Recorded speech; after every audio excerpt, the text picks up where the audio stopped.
காத்திருந்ததுக்காக அனைவருக்கும் மிக்க நன்றி.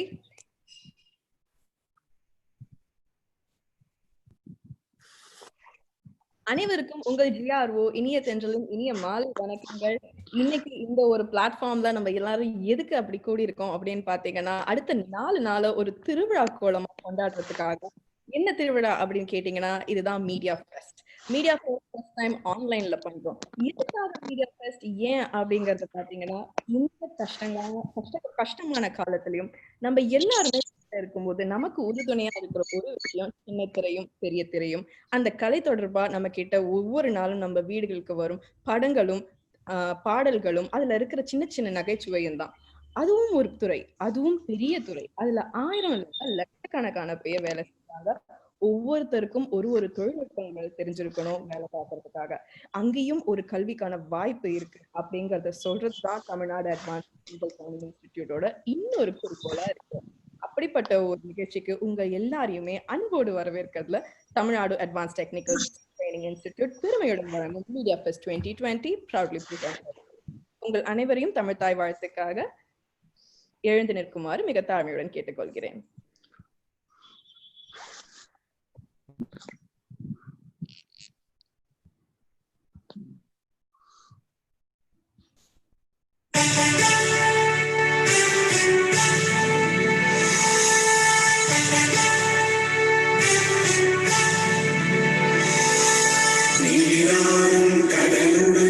நிலமடந்தை கெழிகொழுகும் சீராரும் மதனமென திகழ்வரத கண்டனிதில் எக்கணமும் அதில் சிறந்த திராவிடர்கள் திருநாடும் தக்க சிறு திரை முதலும் தலைத்தனரும் திலகமுமே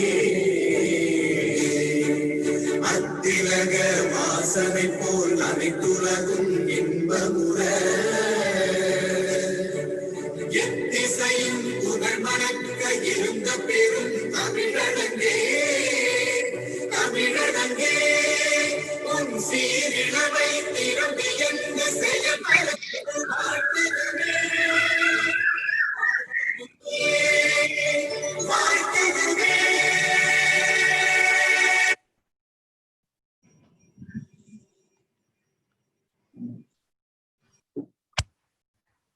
அனைவருக்கும் மிக்க நன்றி. இப்போது நான் எங்களோட COO Chief Operating Officer Mr. Joshua Gerard அவர்களை அன்போடு அழைக்கிறேன் to start and inaugurate this evening. Over to you, sir. Warm greetings to everyone here. It gives me great pleasure to meet you all through this webinar. So, எதுக்காக இந்த international media fest அப்படின்றது பார்த்தீங்கன்னா, so இந்த media சம்பந்தப்பட்ட எல்லா துறையிலிருந்தும் we are going to have different people to come and share their experience and their expertise. So it includes fields such as acting, screenplay scriptwriting, film direction, VFX and editing, film production, documentary filmmaking, journalism, and stunts. So இந்த எல்லா துறையிலையும் எப்படி ஒருவர் join பண்ணணும்? இப்போ ஒரு இளைஞரா நான் இதுல சேரணும்னு நினைக்கிறேன், இல்லை எனிதிங் எனி ஃபீல்ட்ல நான் வேற ஏதோ ஒரு ஃபீல்ட்ல இருக்கேன், but I want to join into the media industry. How to join about the media industry? How to learn about the media industry? இந்த காரணத்துக்காக தான் இந்த மீடியா ஃபெஸ்ட்டை நம்ம கண்டக்ட் பண்றோம், and it's going to be there for the next 4 days. So many of you would already know about our institute. You have all been a part with us for a very long time. But for new people who have joined with us newly, our institute has been there for more than 35 years. We are training partners for the Indian military, for the Tamil Nadu Police Department, and we are doing training programs for more than 40 different colleges. And we are proud partners for ISR, Indian Space Research Organization, where we train all our scientists as well. So many government projects, difficult or complex projects, we take them, and on behalf of the government, we execute them. So this is a brief about us. With that, let us go into today's event, and we would like to pay rich tributes to the pioneer of Indian cinema, Sri Swamikanna Winston.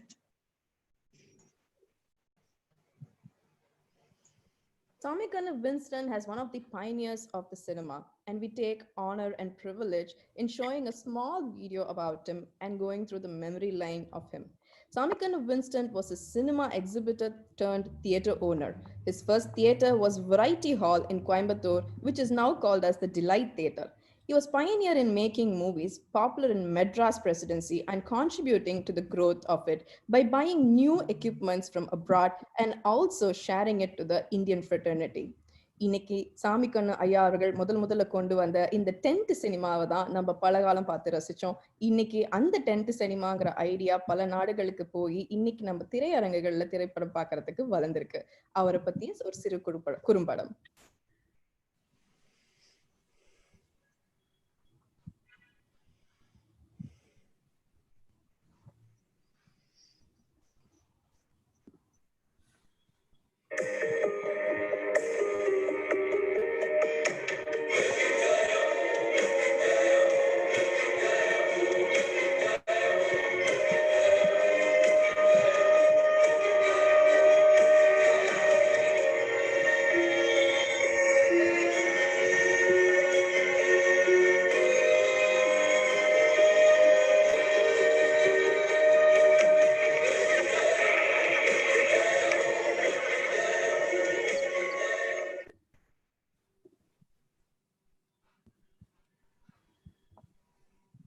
Thank you very much.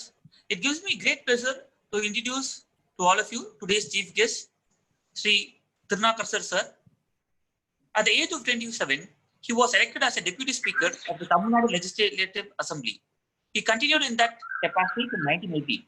Subsequently, he served as Tamil Nadu State Minister from 1980 to 87 in the India Cabinet, holding portfolios that included industries, housing board, excise, and handlooms. Later, he became a member of the Lok Sabha, the lower house of the parliament in India, when he won the erstwhile Pudukkottai Lok Sabha constituency. He served as Union Minister of State for Shipping and later for Telecommunications and Information Technology. Sri THIRUNAVUKKARASAR sir was also the former State President of Tamil Nadu Congress Committee and former National Secretary of the All India Congress Committee. Currently, he is Member of Parliament of Trichy. It gives me great pleasure to have you with us during this program, sir. Thank you, Mr. Zarad. Thank you, sir. Thank you. Thank you. I'm very happy to participate in this International Media Fest organized by Tamil Nadu Advanced Technical Training Institute, founded and chaired by you. It gives me great pleasure. I welcome all the participants, but I'm able to see only few persons. I am seeing Mr. NASSAR. Sir, how are you, sir? நல்லா இருக்கும் sir. நல்லா இருக்கீங்களா? நல்லா இருக்கும். ரொம்ப மகிழ்ச்சி. மற்றும் அங்க வந்திருக்கக்கூடிய பல்வேறு துறைகளை சார்ந்த அனைவருக்கும் என்னுடைய வணக்கத்தை தெரிவித்துக் கொள்கிறேன். இந்த நிகழ்ச்சியில பங்கேற்பது மகிழ்ச்சி தருகிறது. இப்போ நீங்க தேர்வு செய்திருக்கிற இந்த துறைகள் என்பது ரொம்ப முக்கியமானது. சினிமா இருக்கட்டும் அல்லது சீரியல்ஸ் இருக்கட்டும், அதே மாதிரி சோசியல் மீடியா, சினிமாவுக்குள்ள ப்ரொடக்ஷன்ல ஆரம்பிச்சு ஃபில்ம் மேக்கிங்ல இருந்து டைரக்ஷன், ஆக்டிங் இருக்கக்கூடிய பல்வேறு துறைகள், இன்க்ளூடிங் ஃபைட்டிங், இது மாதிரி பல்வேறு துறைகள்ல பயிற்சிகள் தர்றதுக்கு சொன்ன மாதிரி எப்படி இளைஞர்கள் அதில் பங்கேற்கலாம் என்றெல்லாம் ஒரு வாய்ப்பை அறிந்து கொள்வதற்கான ஒரு சந்தர்ப்பம் தருகிற விதத்துல ஒரு 4 நாள் நடக்கக்கூடிய இந்த இன்டர்நேஷனல் மீடியா ஃபெஸ்ட்ல நான் கலந்துக்கிறதுல மகிழ்ச்சி அடைகிறேன். சினிமாவில்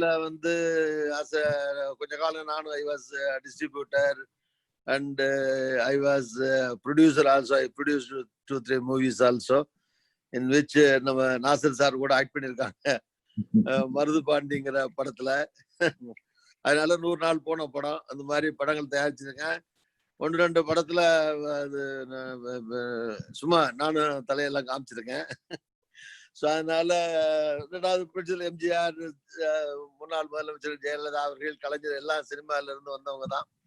ஸோ அவங்களோட எல்லாம் ஒரு க்ளோஸ் அசோசியேட்டா பழகக்கூடிய சந்தர்ப்பங்கள் வாய்ப்புகள் எனக்கு கிடைச்சிருக்கு.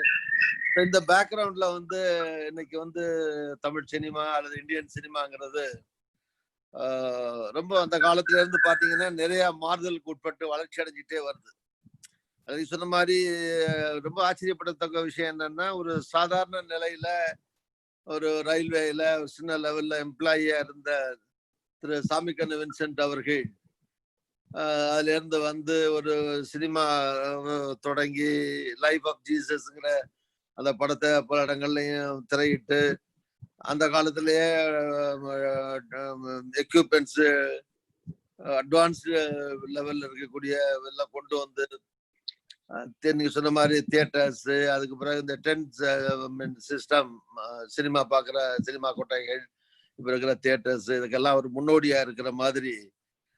ஸோ அவர் வந்து திகழ்ந்திருக்கிறாருங்கிறது ரொம்ப ஆச்சரியப்படக்கூடிய விஷயம். அவர் வந்து 20 வயசுலயே வந்து சினிமாக்குள்ள 22 வயசுல வந்திருக்காரு. மொத்தமே வந்து his lifetime was only 59 years. He lived only up to 59 years old.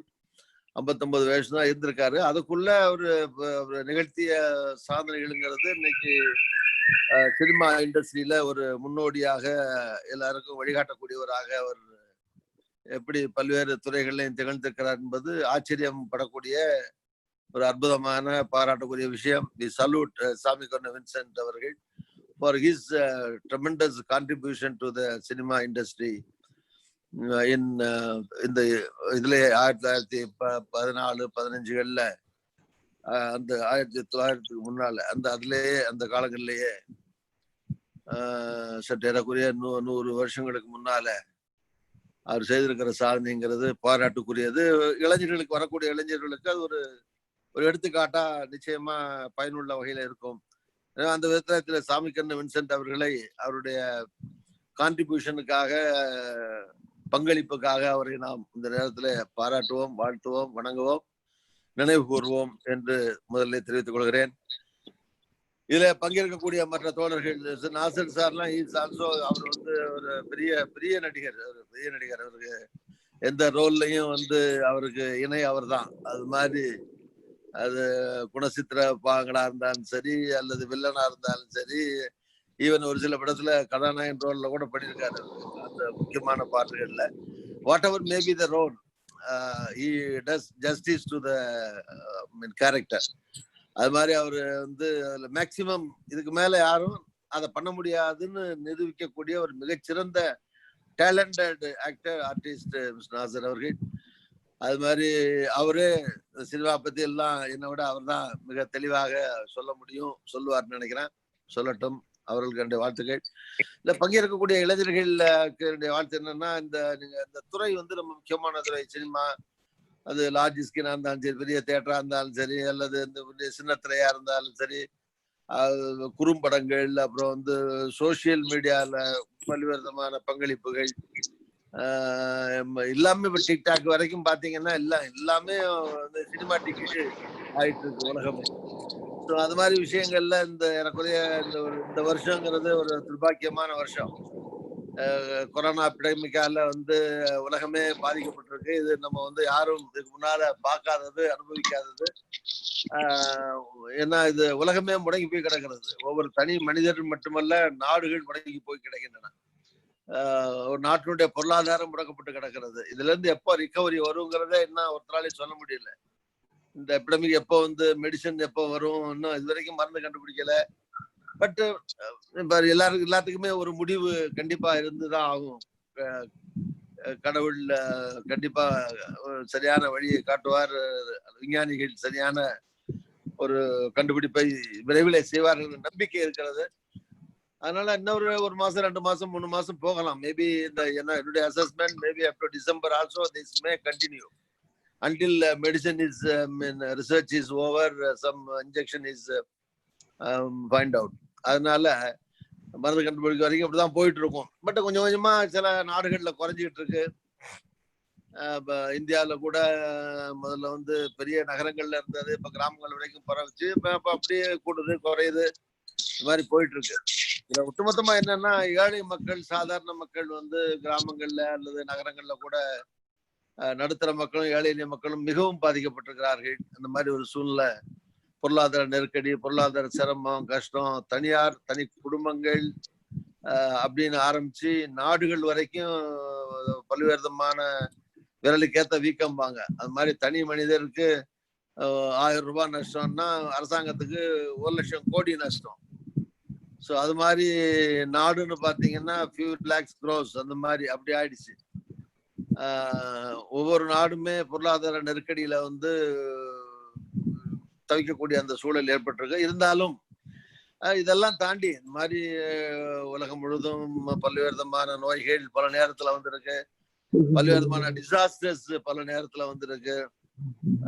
அதெல்லாம் தாண்டி எப்படி உலகம் ஓடிட்டு இருக்கோ, மக்கள் அப்படியே வாழ்க்கை போயிட்டு இருக்கோ, அது மாதிரி இன்னைக்கு இருக்கிற இந்த சூழலும் இந்த இரவும் கண்டிப்பாக விடியும். அதுல ஒண்ணு, ஒவ்வொரு இரவும் விடிந்தே ஆக வேண்டும் என்பதை போல இன்றைக்கு இருக்கிற இந்த இரவும் விடியும், பகல் வரும், மக்கள் வாழ்க்கையில வெளிச்சம் வரும்.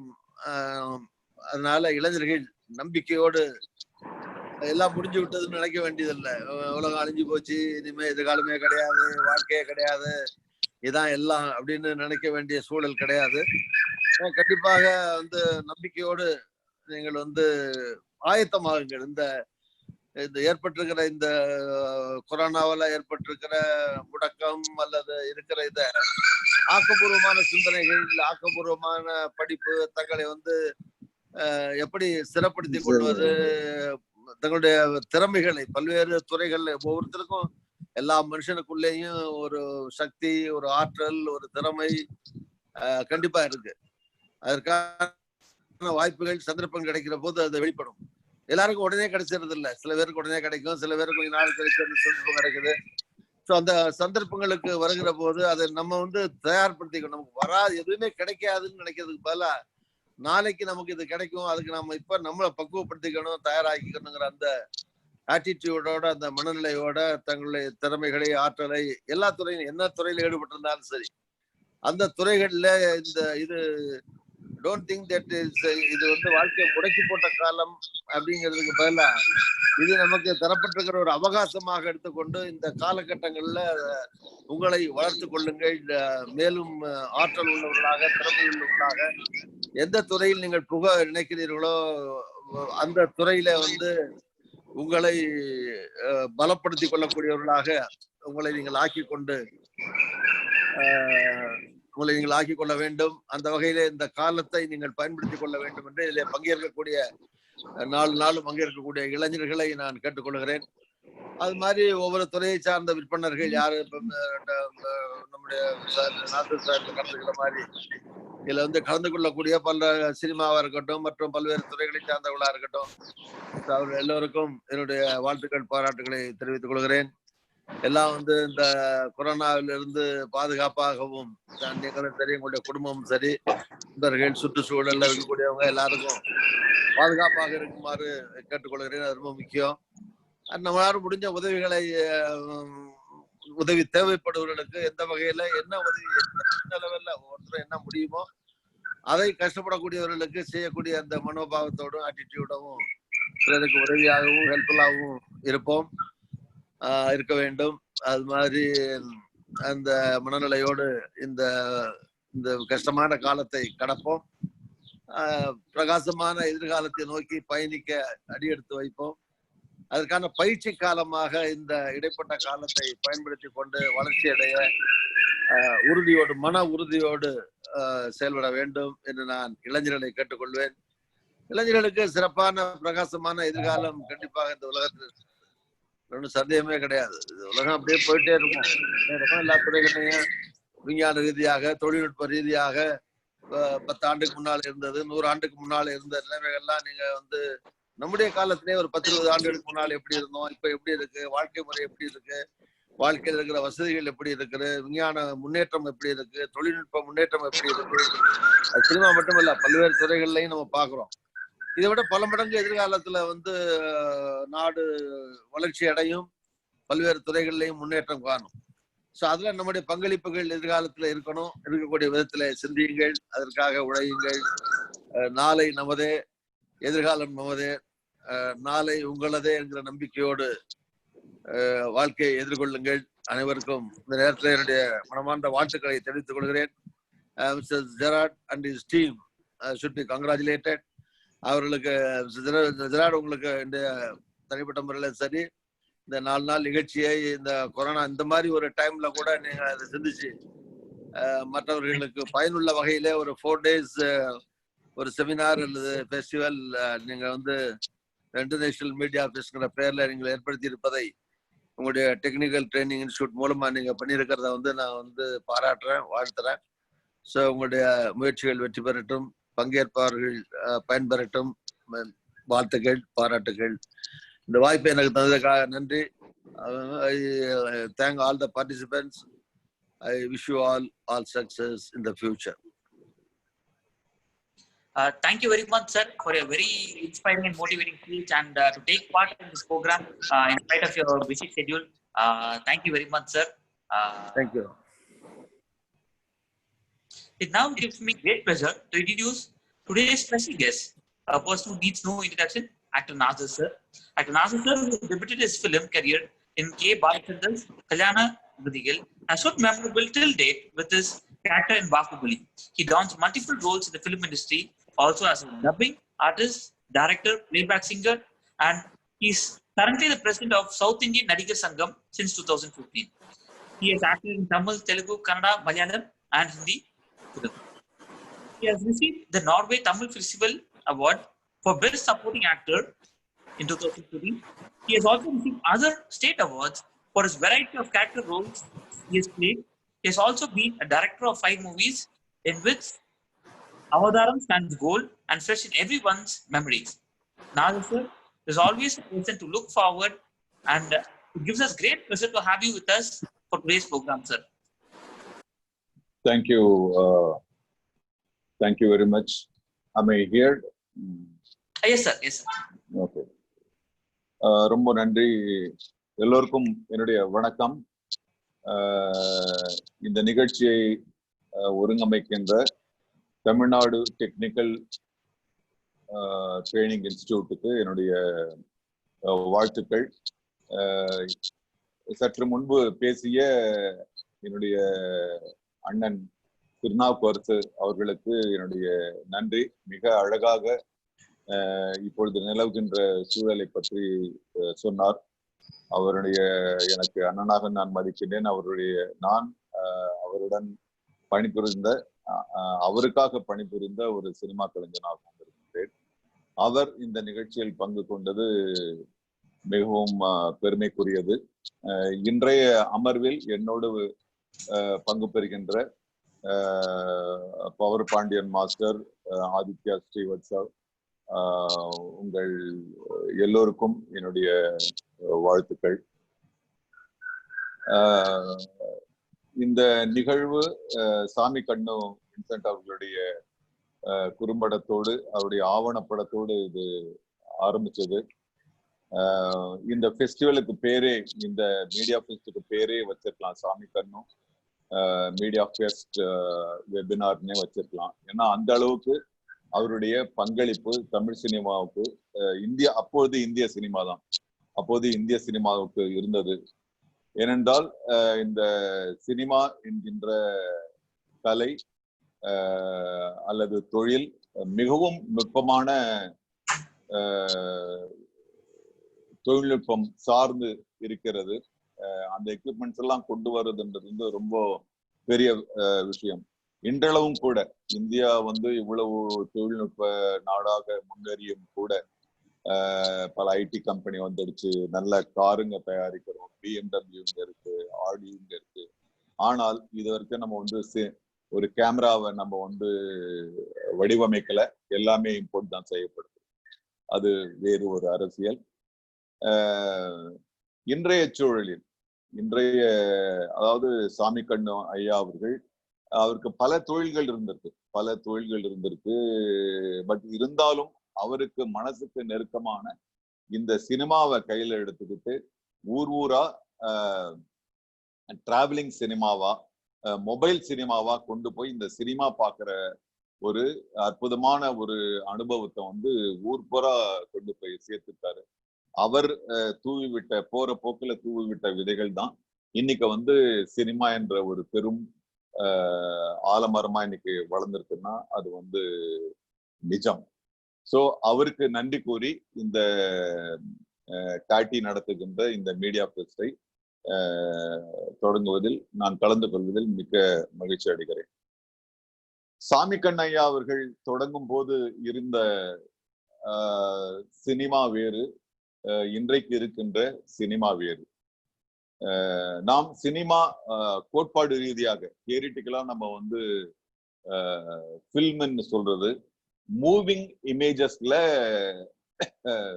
சினிமா என்று சொல்லப்படுவது ஒரு பிம்பத்திற்கு ஒரு பிம்பத்தை தொடர்ந்து அடுத்த பிம்பம் தொடர்ந்து போகின்ற பொழுது ஒரு கருத்து விளக்கப்படுமானால் ஒரு கருத்து கடத்தப்படுமானால் அதுதான் சினிமா அப்படின்னு நம்ம சொல்றோம். அது வந்து ஃபில்ம்ல பதிவாகிறதுனால அது ரொம்ப ஈஸியா வந்து அது ஃபில்ம்னு சொல்லப்படுகிறது. ஆக ஒரு பிம்பம் ஒரு இமேஜ் இன்னொரு இமேஜோடு சேரும் பொழுது ஒரு ஒரு ஒரு செய்தியையோ ஒரு மெசேஜையோ அல்லது ஒரு ஃபீலிங்கையோ ஒரு எமோஷனலையோ அல்லது ஒரு கதையின் பகுதியோ சொல்லும் போது அது சினிமாவாகும். இன்னைக்கு நம்ம வந்து இது ஃபில்ம் மேக்கிங்னு நம்ம வந்து சொல்ல முடியாது. ஏன்னா நம்ம வந்து ஃபில்ம்ல சினிமா தயாரிக்கிறது இல்லை. இன்னைக்கு முழுக்க சினிமா வந்து டிஜிட்டலா வந்துடுச்சு.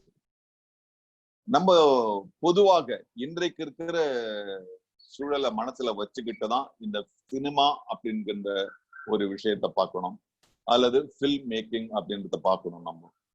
நம்ம வந்து சாமி கண்ணு ஐயா அவர்களை தொடர்ந்து நம்ம 100 ஆண்டு காலம் நம்ம வந்து கடந்து வந்தாச்சு. ஆனால் நமக்குன்னு ஒரு கோட்பாட்டை நம்ம வரையறுக்கல. நம்ம கோட்பாடுகளையும் நம்புறது கிடையாது. கோட்பாடுன்னா தியரிஸ். நம்ம ஒரு தியரிய நமக்கான ஒரு தியரிய வரையறுக்கவும் இல்லை, நம்ம மற்ற தியரிஸையும் ஃபாலோ பண்ணதில்லை. நமக்கு மனசுல என்ன வந்ததோ அது சினிமா அது ஃபில்ம் அப்படின்னு சொல்லிட்டு நம்ம வந்து 100 ஆண்டுகள் கடந்து வந்துட்டோம். அதுல பல பொருளாதார முதலீடு இருந்திருக்கு. வெற்றி தோல்வி வெறும் பொருளாதாரம் சார்ந்திருக்கிற ஒரு விஷயமா மட்டுமே நம்ம வந்து 100 வருஷத்தை கடந்தாச்சு. ஆனால் இன்னைக்கு நாம அப்படி நினைக்க முடியாது. ஏனென்றால் இன்னைக்கு ஃபில்ம் மேக்கிங் அல்லது சினிமா மேக்கிங் அப்படின்றது வந்து வெறும் ஒரு ஹீரோ வந்து நியூசிலாந்து கொண்டு போய் பாட வச்சு அல்லது வந்து ஒரு 10 பேரை ஒரே அடியில அடிக்க வச்சு அதை கொண்டு போய் தேடுறது, அதை கொண்டு போய் தியேட்டர்ல காமிச்சு அதுல இருந்து பணம் சம்பாதிக்கிறது மட்டுமே இன்னைக்கு சினிமா இல்லை. இன்னைக்கு சினிமா என்கின்ற விஷயம் எல்லா துறைகளிலும் தேவைப்படுகிறது. மருத்துவத்துறையில் தேவைப்படுகிறது. ஜோஷ்வா சொன்ன மாதிரி இஸ்ரோல தேவைப்படுது, கல்வியில தேவைப்படுது. இன்னைக்கு ஆன்லைன் எஜுகேஷன் வந்து இன்னைக்கு உலகம் பூரா நடந்துட்டு இருக்குன்னா அது சினிமாவால தான். காட்சிகள் பிம்பங்கள் மூலமாகத்தான் நீங்கள் வந்து இன்னைக்கு வந்து உலகம் பூரா இயங்கிக்கிட்டு இருக்கு. சினிமா என்கின்ற ஒரு அடிப்படை கோட்பாடின் வழியாகத்தான் இன்னைக்கு இந்த வெபினார் உட்பட எல்லாமே வந்து இயங்கிக்கிட்டு இருக்கும் பொழுது நாம சினிமாவை வந்து வெறும் ஒரு கனவு ரீதியான இந்த சின்ன வயசுல இருந்தே எனக்கு ரொம்ப பேஷன் சார், சின்ன வயசுல இருந்தே எனக்கு ஆசை சார், அதனால ஒரு படம் எடுக்கணும் சார் அப்படி என்றெல்லாம் இல்லாம இது மற்ற தொழில்களை போல் ஒரு தொழில். அதில் ஒரு பிரிவு இந்த கதை சொல்லுகின்ற ஒரு திரைப்படத்தை எடுப்பது என்பதை மாணவர்கள் இளைஞர்கள் மிக மிக உண்மையாக நம்ப வேண்டும். அதுதான் இன்றைய நிலை. ஏன்னா 100 வருஷத்துக்கு முன்னால ஒரு 30 வருஷத்துக்கு முன்னால நீங்க வந்து ஒரு விஷயத்த வந்து சினிமால சொல்லணும்னா நீங்க வந்து ஃபில்ம் வாங்கணும், அதுக்கு இம்போர்ட் டியூட்டி கட்டணும், அந்த ஃபில்மை வந்து அந்த ஃபில்மை வந்து நீங்க எடுக்கிறதுக்காக ஒரு கேமரா ஹையர் பண்ணணும், அந்த கேமராவை இயக்கிறதுக்கு நீங்க வந்து ஒரு டெக்னீஷியனை ஹையர் பண்ணணும், அப்புறம் அந்த ஃபில்மை கொண்டு போய் ஒரு லெபார்டரியில கொடுத்து அதை வந்து ப்ராசஸ் பண்ணணும். அந்த ப்ராசஸ் பண்ணணும்னா உடனே பண்ணிட முடியாது. அவங்க ஃபில்மை மட்டும் நீங்க வந்து ஒரு 100 அடி ஃபில்ம் எடுக்கிறீங்க, 100 அடி ஃபில்முக்காக வந்து உங்க லேப் இயங்காது. பல ஆயிரம் மற்ற படங்களோடு சேர்த்து மற்ற படங்களோடு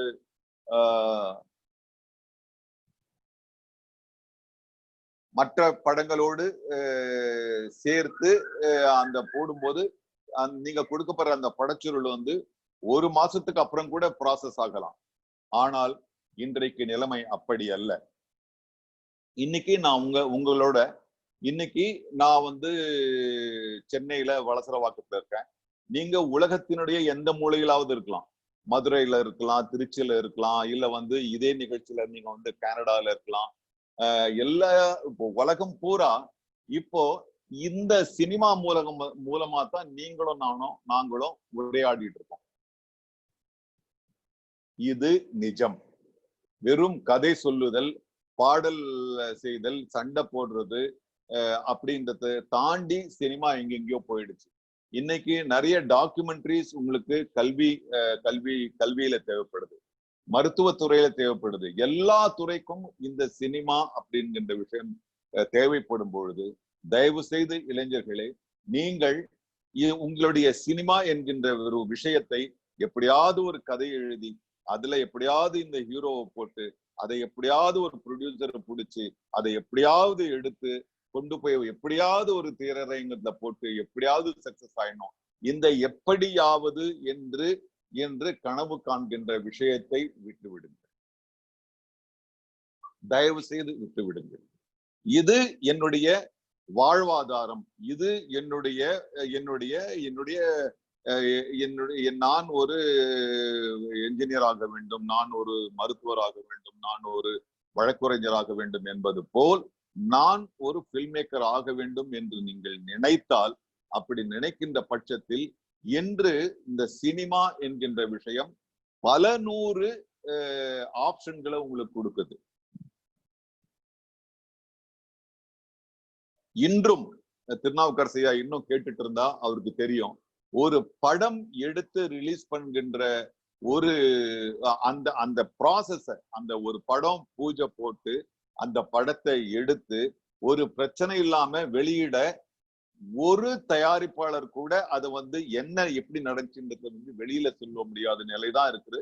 அது திருநாவுக்கரசு ஐயா கூட தெரியும். அது ஆக still this industry is very unorganised, very unscientific. இன்னும் நாங்க வந்து எஜுகேஷன் நம்பர் இல்ல, பேஷன் அல்லது டேலண்ட் அல்லது லக் என்கின்ற ஒரு இதில் தான் ஓடிக்கொண்டிருக்கிறது. ஆனால் இனி வரும் காலங்களில் அது அல்ல.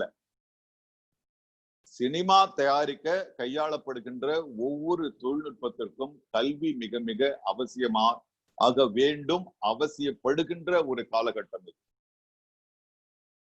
ஆக நீங்கள் இளைஞர்கள் எல்லோரும், நான் பல இளைஞர்களை நான் வந்து பயிற்றுவிக்கிறேன், முக்கியமாக நடிகர்களை, இயக்குநர்களை பயிற்றுவிக்கும் பொழுது அவர்களுக்கு ஏற்கனவே நடிப்பு தெரியும், அவர்களுக்கு ஏற்கனவே இயக்குதல் தெரியும். ஒன்ன ஒரு விசிட்டிங் கார்டு வேணும், நான் அந்த இன்ஸ்டியூட்ல படிச்சேன்ற நம்பிக்கையில தான் வர்றாங்க. அது இனிமேல் அது நடக்காது.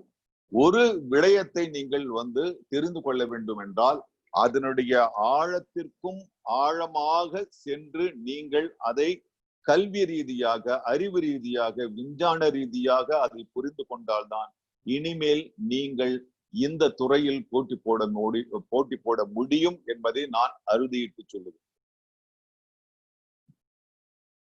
ஏனென்றால் இதுவரை சினிமாவில் இந்த 100 ஆண்டு காலத்தில் நான் புரட்டி பார்க்கின்ற பொழுது எந்த ஒரு நடிகரோ, எந்த ஒரு தொழில்நுட்ப கலைஞரோ, எந்த வெற்றி பெற்றவரோ, நான் இந்த தொழிலை, இந்த துறையை கற்றதினால்தான் நான் வெற்றி பெற்றேன் என்கின்ற ஒரு பதிவு அல்லது நான் தவற விட்டு எங்காவது ஒரு பதிவு இருக்கலாமே தவிர பெரும்பாலும் இந்த துறை கல்வியை நம்புவதில்லை.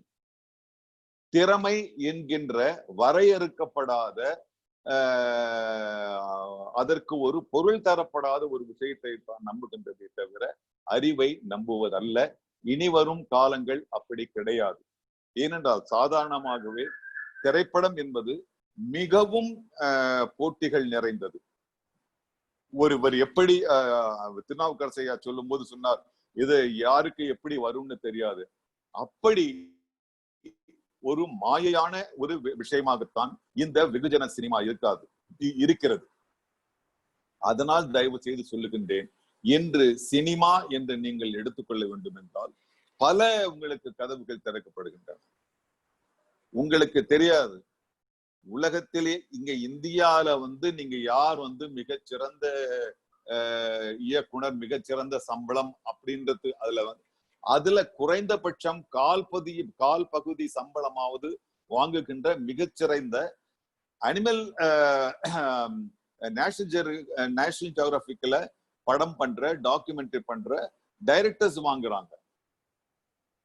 நேஷனல் ஜியோகிராபி இந்த அலிமன் இந்த காட்டு விலங்குகளை காடு சம்பந்தப்பட்ட இயற்கை சம்பந்தப்பட்ட டாக்குமெண்ட்ரி எடுக்கிறவங்க மட்டுமே, அந்த சினிமாட்டோகிராஃபர்ஸ் மட்டுமே அதுல மட்டுமே கான்சென்ட்ரேட் பண்ணி மிக அழகான வாழ்க்கையை, மிக நேர்த்தியான வாழ்க்கையை, வாழ்வாதாரமாக பொருளாதாரத்தை ஸ்திரப்படுத்துகின்ற ஒரு வாழ்க்கையை அமைத்து வைத்திருக்கிறார்கள்.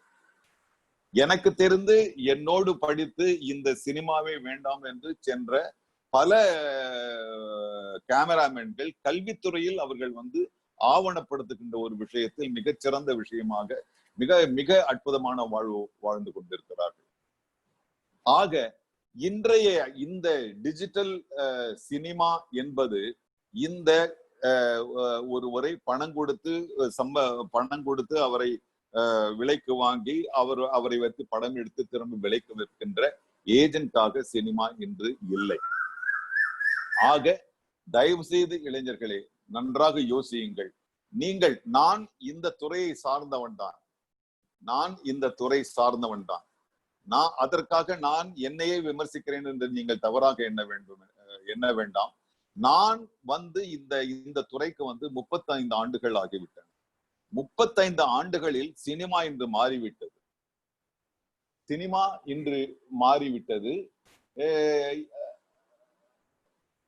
இன்று இந்த கேமரா அப்படிங்கிற விஷயம் முதலில் போட்டோ எடுக்கிறதே பெரிய ஆச்சரியமா இருந்துச்சு. இன்னைக்கு ஐபோன்ல படம் எடுக்கலாம், நீங்க அதுலயே எடிட் பண்ணலாம், அதுலயே ஒரு இன்டர்நேஷனல் லெவலுக்கு போய் நீங்க பார்ட்டிசிபேட் பண்ணலாம், அதற்கு நீங்க பிரைஸ் வாங்கலாம், அது பல லட்சம், அது சில $1000 கொடுக்கலாம், அது இந்திய ரூபாயா மாற்றும் போது பல லட்சங்களா இருக்கலாம். ஆக இன்றைக்கு சினிமா என்பது ஒரு பறந்து விரிந்து கிடக்கின்ற ஒரு பூவனமாக இருக்கிறது. நீங்கள் ஒற்றை பூவை மட்டும் தேடி செல்ல வேண்டாம் என்பதுதான் என்னுடைய அறிவுரை. இந்த வெகுஜன சினிமா மட்டுமே அப்படின்றது அது ஒரு ஈர்ப்பு, அது ஒரு ஒரு பலாப்பழத்தை மொய்க்கின்ற ஈக்கள் போல் அதில் பல இளைஞர்கள் வருகிறார்கள். அதற்கு என்ன தேவைப்படுகிறது என்பதை இந்த துறையே இன்னும் தீர்மானிக்கவில்லை. இந்நாருக்கு இந்த துறையை கையாள்பவர்களுக்கு இந்த திறன்கள் வேண்டும், இந்த அறிவு வேண்டும், இந்த விஞ்ஞான அறிமுகம் வேண்டும் என்று இந்த துறையை தீர்மானிக்கவில்லை. ஆனால் போட்டிகள் அதிகமாகின்றது. நீங்கள் பார்த்தீர்கள் என்றால் இந்தியாவிலேயே எனக்கு தெரிந்த மற்ற எல்லா நாடுகளை விட மிக அதிகமான விஸ்காம் பட்டம் தமிழ்நாட்டுல தான் இருக்கு. அப்ப இங்கிருந்து படிச்சு போறவங்க எல்லாம் எங்க போவாங்க, என்ன பிளேஸ்மெண்ட் கிடைக்கும் அப்படின்னும் பொழுது நீங்கள் உங்கள் வசதிக்கான ஒரு அறிவு தேடல் அல்லாமல் உங்கள் அறிவு தேடலை மிக ஆழமாக, மிக கடினமாக, மற்றவரை விட அதிகமாக தெரிந்து கொள்ளக்கூடிய ஒரு பழக்கத்தை நீங்க வளர்த்துக்கணும். நான் சொல்றது சில பேருக்கு என்ன இப்படி சொல்றாருன்னு உங்களுக்கு அதிர்ச்சியாக இருக்கலாம், இல்லை சில பேருக்கு அது கிண்டலா கூட இருக்கலாம், எல்லாம் இருக்கலாம். ஆனால் இதுதான் நிஜம். சோ இந்த சூழலில் நீங்கள் இந்த சினிமா அப்படிங்கிற விஷயத்தை கற்றுக்கொள்ளும் பொழுது நீங்கள் சினிமா என்பதை என்னவென்று நினைத்துக் கொள்கிறீர்களோ அதை தயவு செய்து மனதில் இருந்து தூக்கி வைத்துவிட்டு சினிமாவை பற்றி மற்றவர்கள் என்ன சொல்லி இருக்கிறார்கள், மற்றவர்கள் என்று சொன்னால் இந்த தமிழ் சினிமாவுக்குள்ளே மட்டுமல்ல, இன்று இந்த உலகமயமாதல் ஒரு அரசியலா இருந்தாலும் ஒரு விதத்தில் உலகமயமாதல் பல விஷயங்களை ஈஸியா பரிமாற வைக்கிறது. நான் கலை சார்ந்த ஒருவன் என்பதனால் கலை மிக இந்த குளோபலைசேஷனால கலை ஈஸியா அடையாளம் காணப்படுது, பரிமாறப்படுது.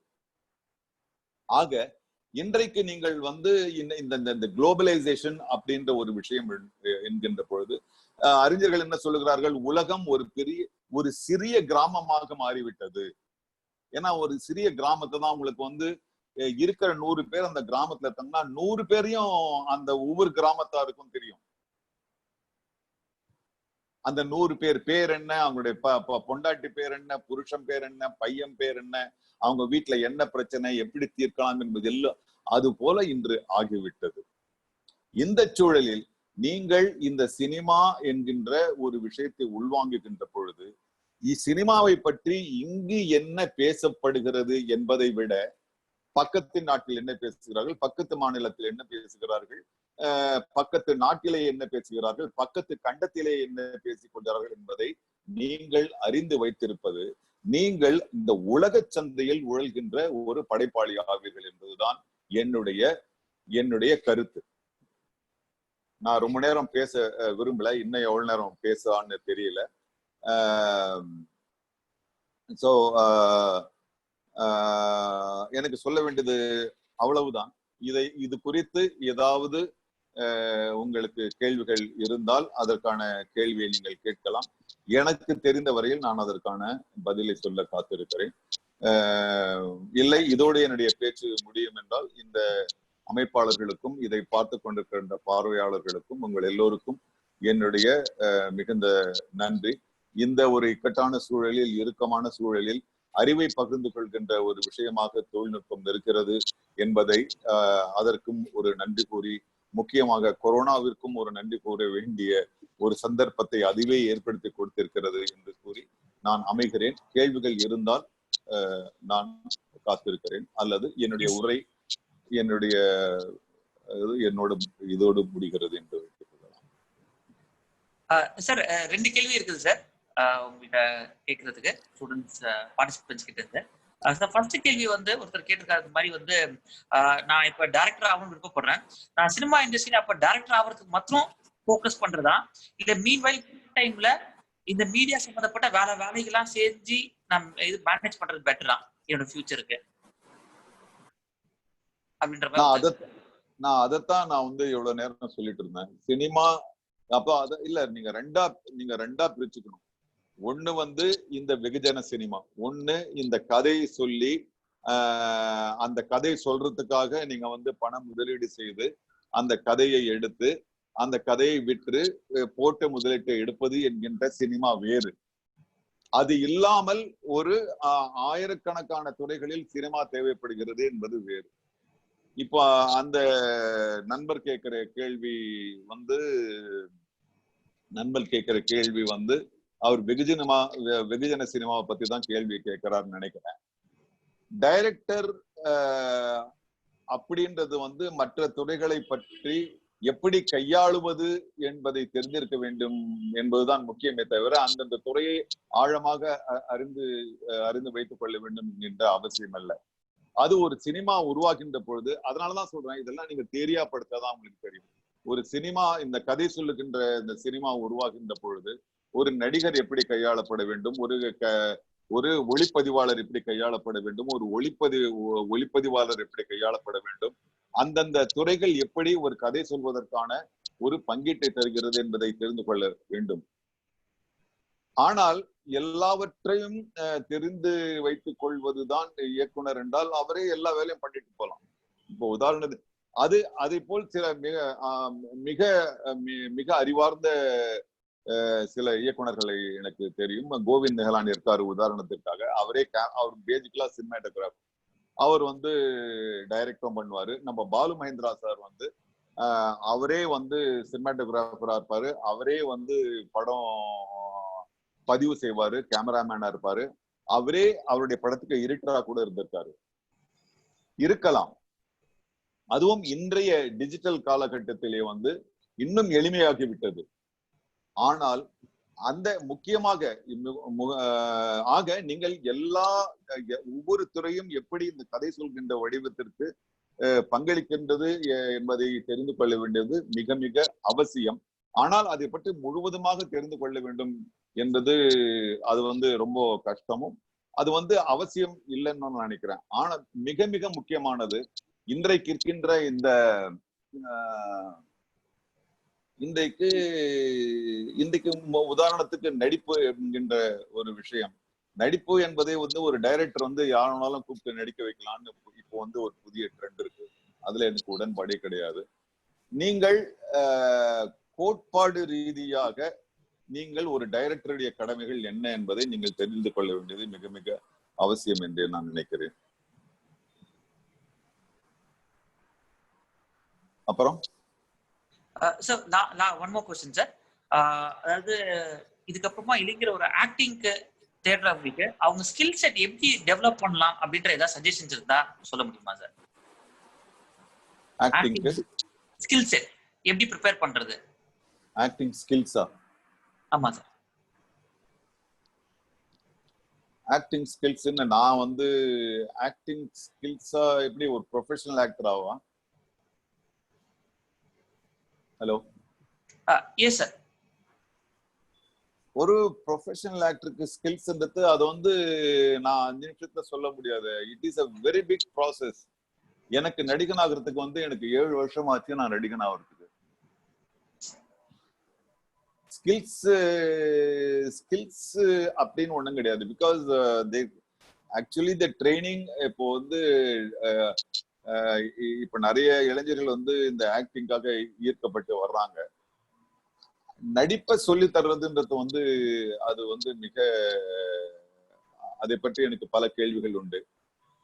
ஒரு நடிகனாக சவால்களை எப்படி எதிர்கொள்வது என்கின்ற புத்திசாலித்தனத்தையும் உடலையும் மனதையும் குரலையும் வளர்த்துக் கொள்வதுதான் ஒரு அடிப்படை ட்ரைனிங். அதை வந்து நான் ஸ்கில்ஸாவும் எடுத்துக்கலாம், அது கிராஃப்டாவும். இட் இஸ் நான் 1-2 ஸ்கில்ஸ் சொல்லி அது யாருக்கும் ஹெல்ப் ஆக போறது கிடையாது. You have to go for a proper actors training. இன்னைக்கு நிறைய இன்ஸ்டிடியூஷன்ஸ் இருக்கு, பட் அதை பத்தி நான் விமர்சிக்க விரும்பல. நீங்கள் ஆக்டராக வேண்டும் என்று நினைத்தால் வெறும் வசனத்தை மட்டும் சொல்றது வந்து ஆக்டிங் கிடையாது. It is a series of skills, very complicated things. I think இந்த கேள்வி யார் எழுப்பினாங்களோ அவங்க வந்து ப்ராப்பரான ஒரு ஆக்டிங் ஸ்கூலுக்கு போனா அது பெட்டரா இருக்கும்னு நான் நினைக்கிறேன். நான் அப்படிதான் வந்தேன். நான் இண்டஸ்ட்ரியில வரும்போது எனக்கு வந்து டேலண்ட்ன்றது கிடையாது. நான் வந்து ஏன்னா நான் இந்த துறையை தேர்ந்தெடுக்கவே இல்லை, நான் தள்ளிவிடப்பட்டேன். நான் இங்க நடிக்க வரும்போது எனக்கு நடிப்பு என்னன்னு தெரியாது, எனக்கு டேலண்ட் சுத்தமா கிடையாது, எனக்கு பேஷன்ன்றது சுத்தமா இருந்தது கிடையாது. பயம்தான் இருந்துச்சு. என்னடா இப்படி கொண்டு வந்து தள்ளி விட்டாங்களே, நான் எப்படி நடிக்கிறவருக்கு பயம்தான் இருந்துச்சு. ஆனால் என்னுடைய பயிற்சியாளர்கள், என்னுடைய ஆசிரியர்கள், என்னுடைய பட்டறைகள், என்னுடைய பயிற்சி முறைகள் தான் இன்னைக்கு வந்து என்ன நடிகனாக்கி இருக்கு. சோ ஐ திங்க் இந்த கேள்வி, இந்த ஸ்கில்ஸ் அப்படின்னு கேட்ட அந்த மாபெரும் நடிகரை ஒரு முறையான ஒரு பயிற்சிக்கு ஒப்பு கொடுக்குமாறு கேட்டுக்கொள்கிறேன்.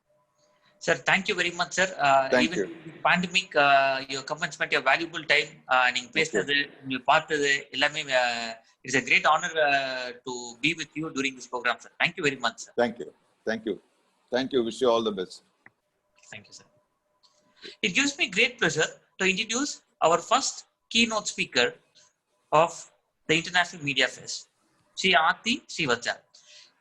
She is a national award-winning documentary filmmaker and Asia's 21 leader based in Chennai.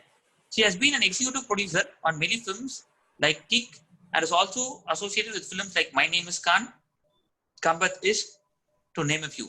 She is currently directing a film with West Indies cricketer Dwayne Bravo in her upcoming film Men Take the Lead, and is simultaneously writing her commercial film on women empowerment to be played by a leading female artist.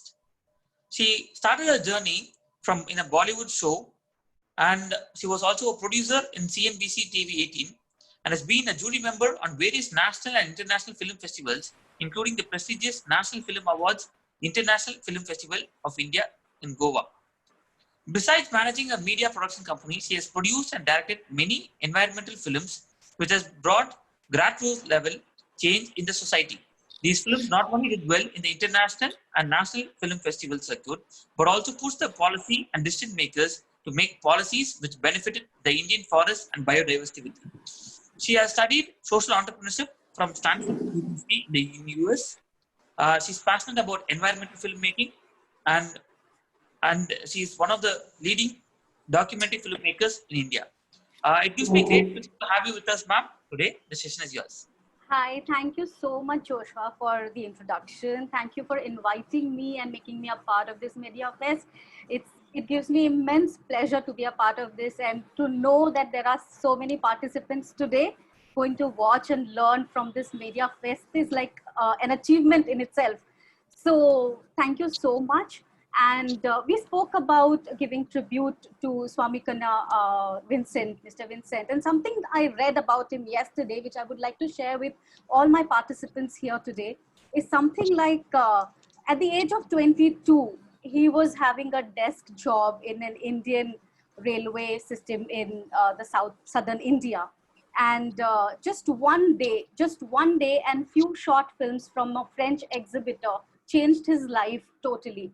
Like from what he was before 22 years of his, like before the 22nd year of his life and after the 22nd year life. So it's just that that is something that I would like to share with the people here, that, you know, it just took one day and couple of documentary and short film for somebody to really, you know, become like a he has created like milestones in the Indian film industry when it comes to the tent cinema rage that happened in the southern India, and when it comes to, you know, exhibiting films and taking various and beautiful films to the remotest part of the country. So it was an interesting thing that was done by a person who had no idea that he could ever get into films and, you know, he could ever do something in film industry and be such a big change maker. And somewhere I really feel that stories like these are really important for us to really understand that, you know, all it takes is just a minute, you know, it's just your decision, the decision that you make, and the kind of positivity and the intention and the kind of drive that, you know, you have towards that decision really changes your life. So for all the people who are kind of trying to get into film industry, trying to become directors, actors, they are at this point when they are trying to get in, they're like confused, like how to get in and what to do and how to, you know, get into the system. Because you know, when I can totally understand that when you are an outsider, like, you know, when you have not done anything and you just enter, it's like an ocean, and then you just have to dive and you have to learn all by yourself, and you have to take, you know, you have to take multiple decisions and you have to do so much. But the little part I would like to mention here is when you start on a journey, which is, you know, very important, you know, when you are really keen on showing beautiful stories to people, what is the intention of getting into films?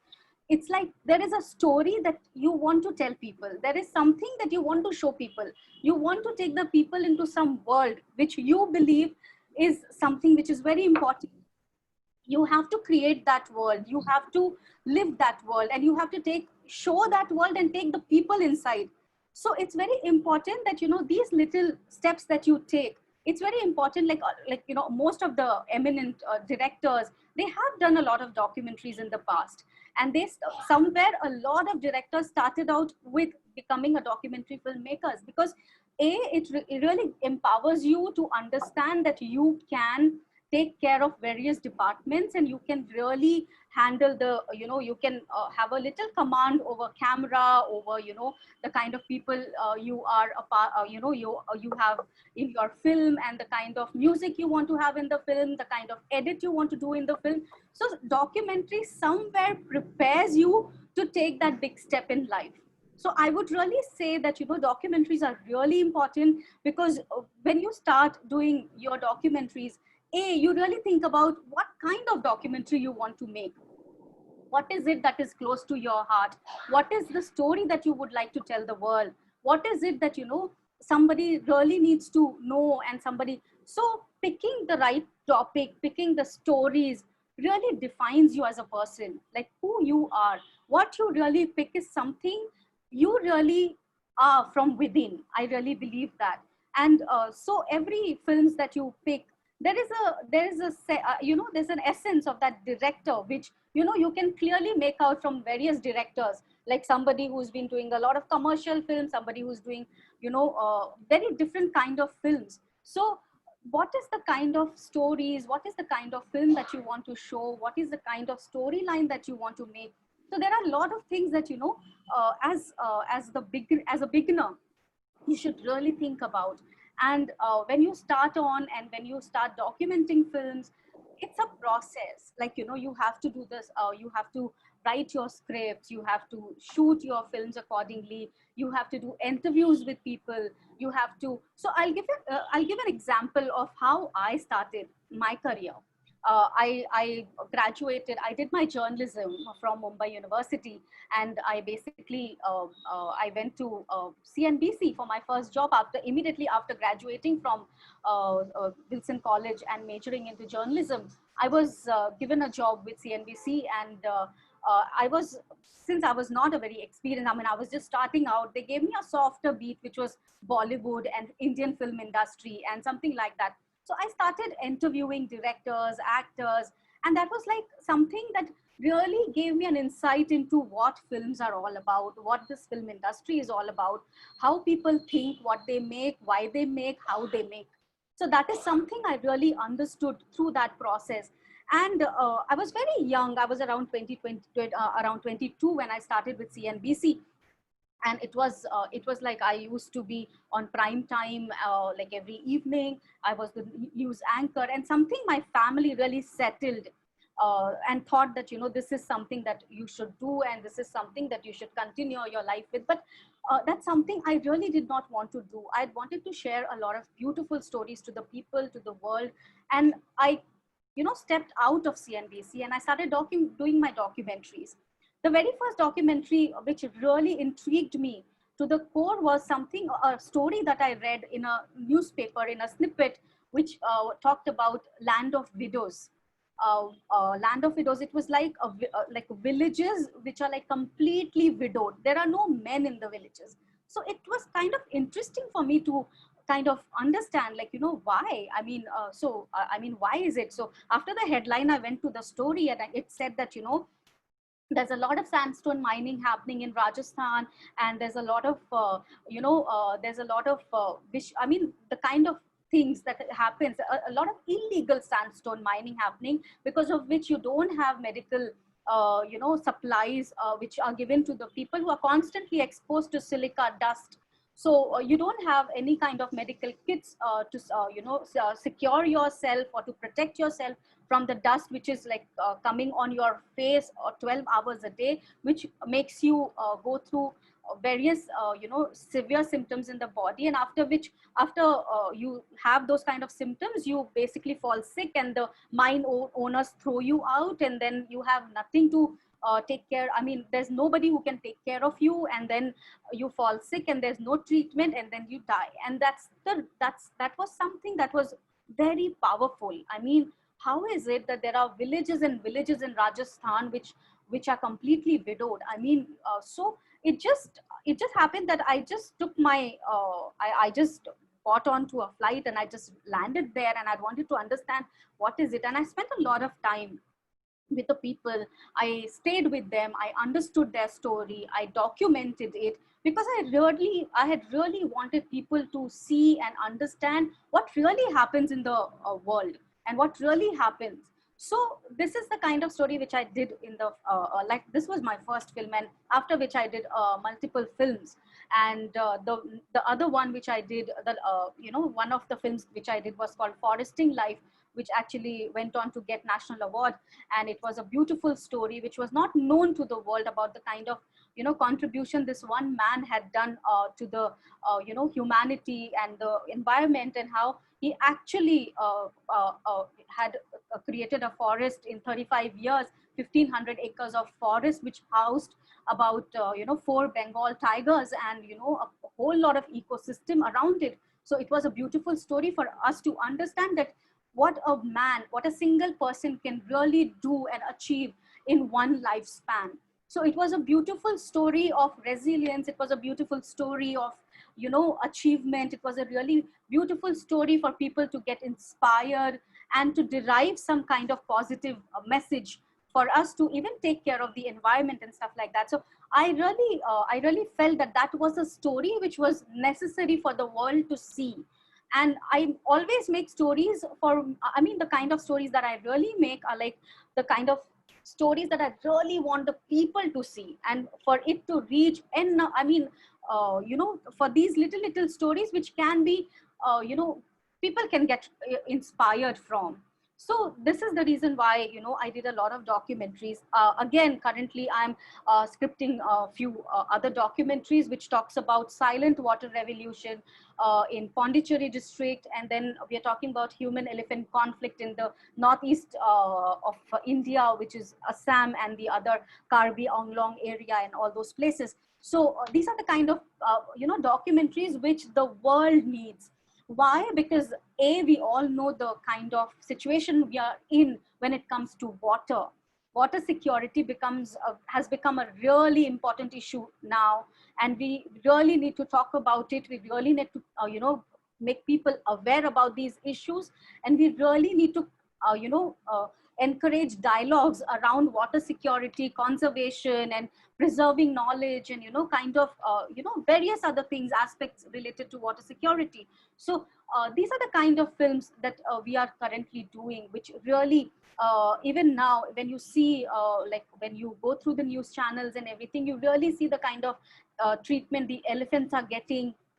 But we really forget, why are they getting this kind of treatment? Why is this happening? The why is really missing from the entire narrative which is being pushed, that people are being very angry. No, the kind of development that's taking place around us has left us with no land for the animals, is leaving, they have no shelter. So where will they go? And then all of this is happening. So somewhere we really need to coexist. And that's exactly what we're talking on our next film, which talks about coexisting with the beautiful and the wild, with the beautiful nature, coexisting with the wild, wise beast, because animals are the wisest of the creatures present on planet Earth, if you may agree. I mean, I totally agree, but it's something that we really need to understand and create dialogues around something like this. So these are the kind of documentaries which really, create dialogues, and it needs to be seen by now a kind of film which talks about Pondicherry district, a Karaikal district, wherein one IS officer revived 178 water bodies over 3 months, and has given ownership of these water bodies to the villagers. And it was a community-led kind of a scenario wherein they took care of it and they revived it and everything happened. So these are the kind of, blueprints which should be shared with the other people for them to, replicate it, for them to scale something like this. So these are the kind of stories which should be, which should act as inspiration and should be taken from, from there. And so these are the kind of films that I'm working on. And yes, I also do various production. I do production for ad films, I do production for films, and I do a lot of other kind of production. But documentaries is currently, something that I really want to focus on and want to create this voice with a lot of youngsters. Basically, I plan to create a movement wherein a lot of youngsters join me or join the kind of organization that I'm trying to create now, wherein they will be able to document a lot of films, wherein I'll be able to I believe that I'll be able to kind of fund them in some way so that they can live their passion, which also benefits humans and, the creatures and the nature. And, we really learn to coexist with nature. So this is something that we are planning to do. And yeah, so when you pick a documentary, like again, the documentary which I was about to start documenting and the lockdown happened was from Karaikal, which I told you about, the water conservation.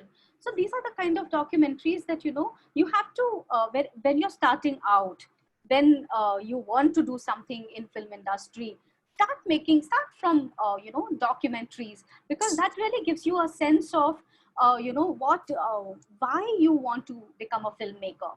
That why is really important, and why you want to show what you want to show. Because when you are a documentary filmmaker, I can assure you that a lot of meaningful content, a lot of meaningful films which are really important for the Indian film industry will come from there. Because you need to really develop a sense of that, if you're going to spend a year or two doing a very like a full-fledged production and going to create a film, it better serve some purpose. It better inspire people to do something, to better stand up for something, to better do something in life. So it should act as an inspiration. And just as NASSAR sir rightly said, that going to beautiful locations and shooting and doing n number of things. Sorry, my Tamil is not that good, so I did not understand half of it, and I don't really understand Tamil, but I could sense from what he was saying, from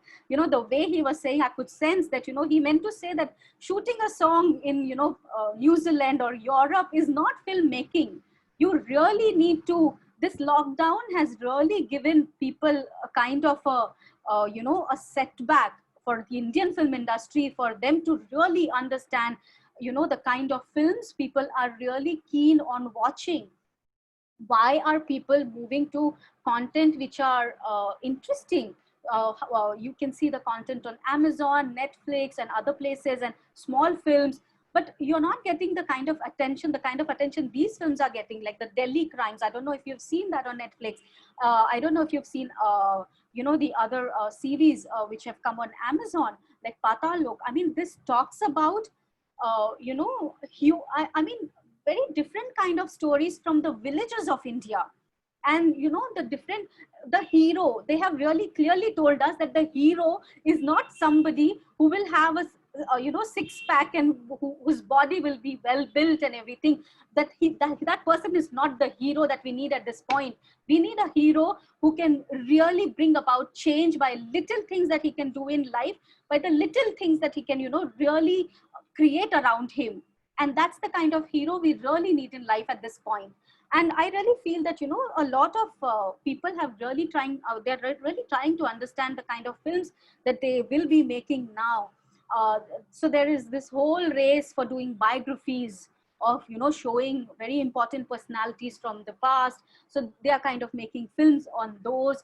They're trying to make n number of films, and the kind of films which really ruled like the last 2 decades are somewhere going out of the window. That is something which is not needed now. And from there, we can really sense that our audience are kind of aware about what's going on around them.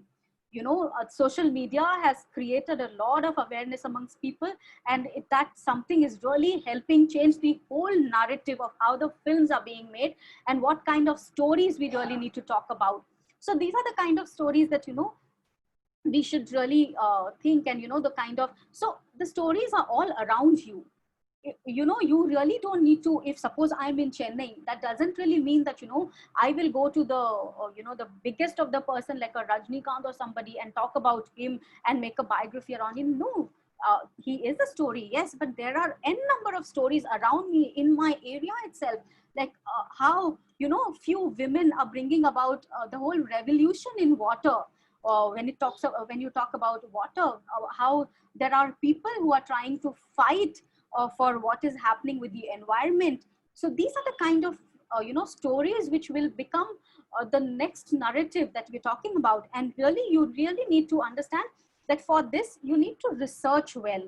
You need to understand these topics well. So when you talk about the film that I did, my first film that I did, which was called Land of Widows, so I had to really understand where they live, what they what they eat, and how they live, and what kind of money do they get in 50 rupees. How is it possible to run the entire family for the 1 week? So these were the kind of questions that when you start researching, so researching becomes a very important part, whether it's your documentary or whether it's a full-fledged film that you're doing.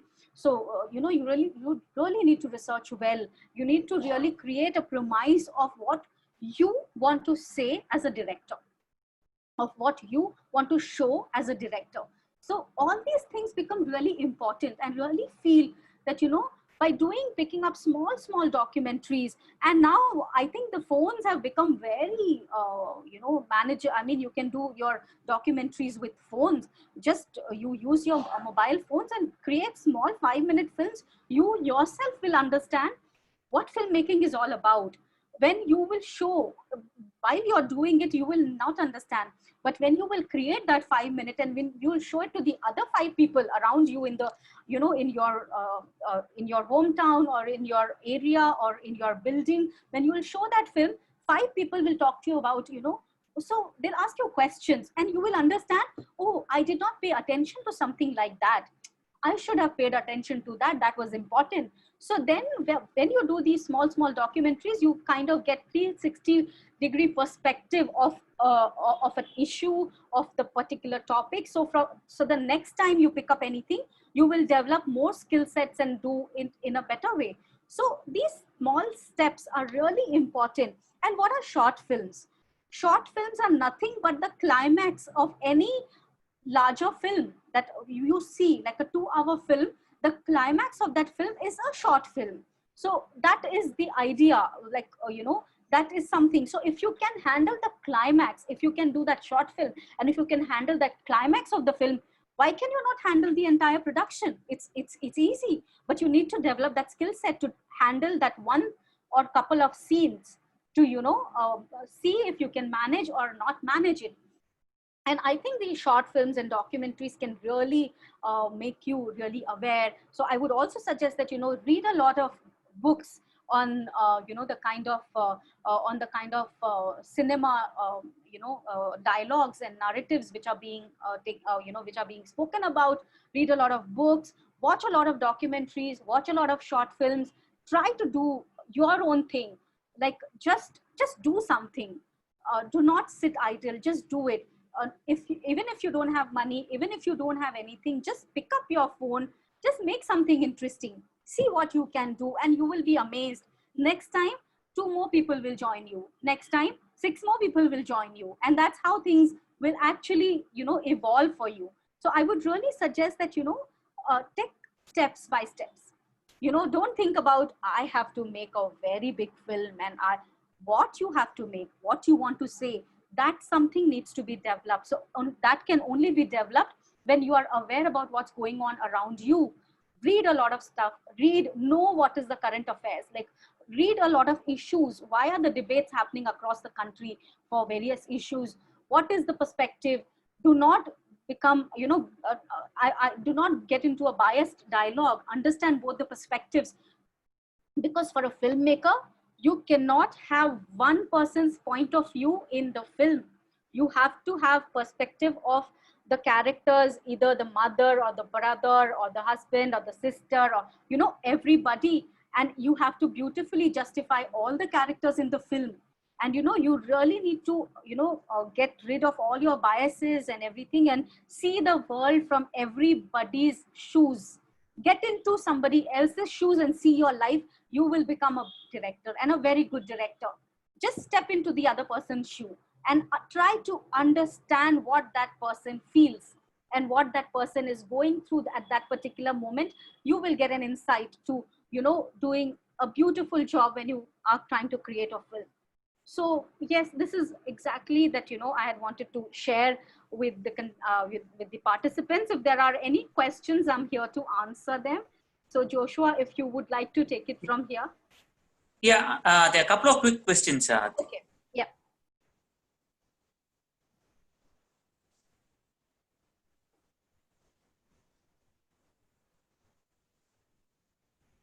Tendal ma'am, can you go ahead with the questions? So after hearing a very inspiring speech and listening it from a woman, it is really great. And I think it will also remove the taboo in the society that the film industry is mostly for men. We have a question asking how much you think women are accepted, and is this journey suitable for all the aspiring women out there, as it's still a taboo?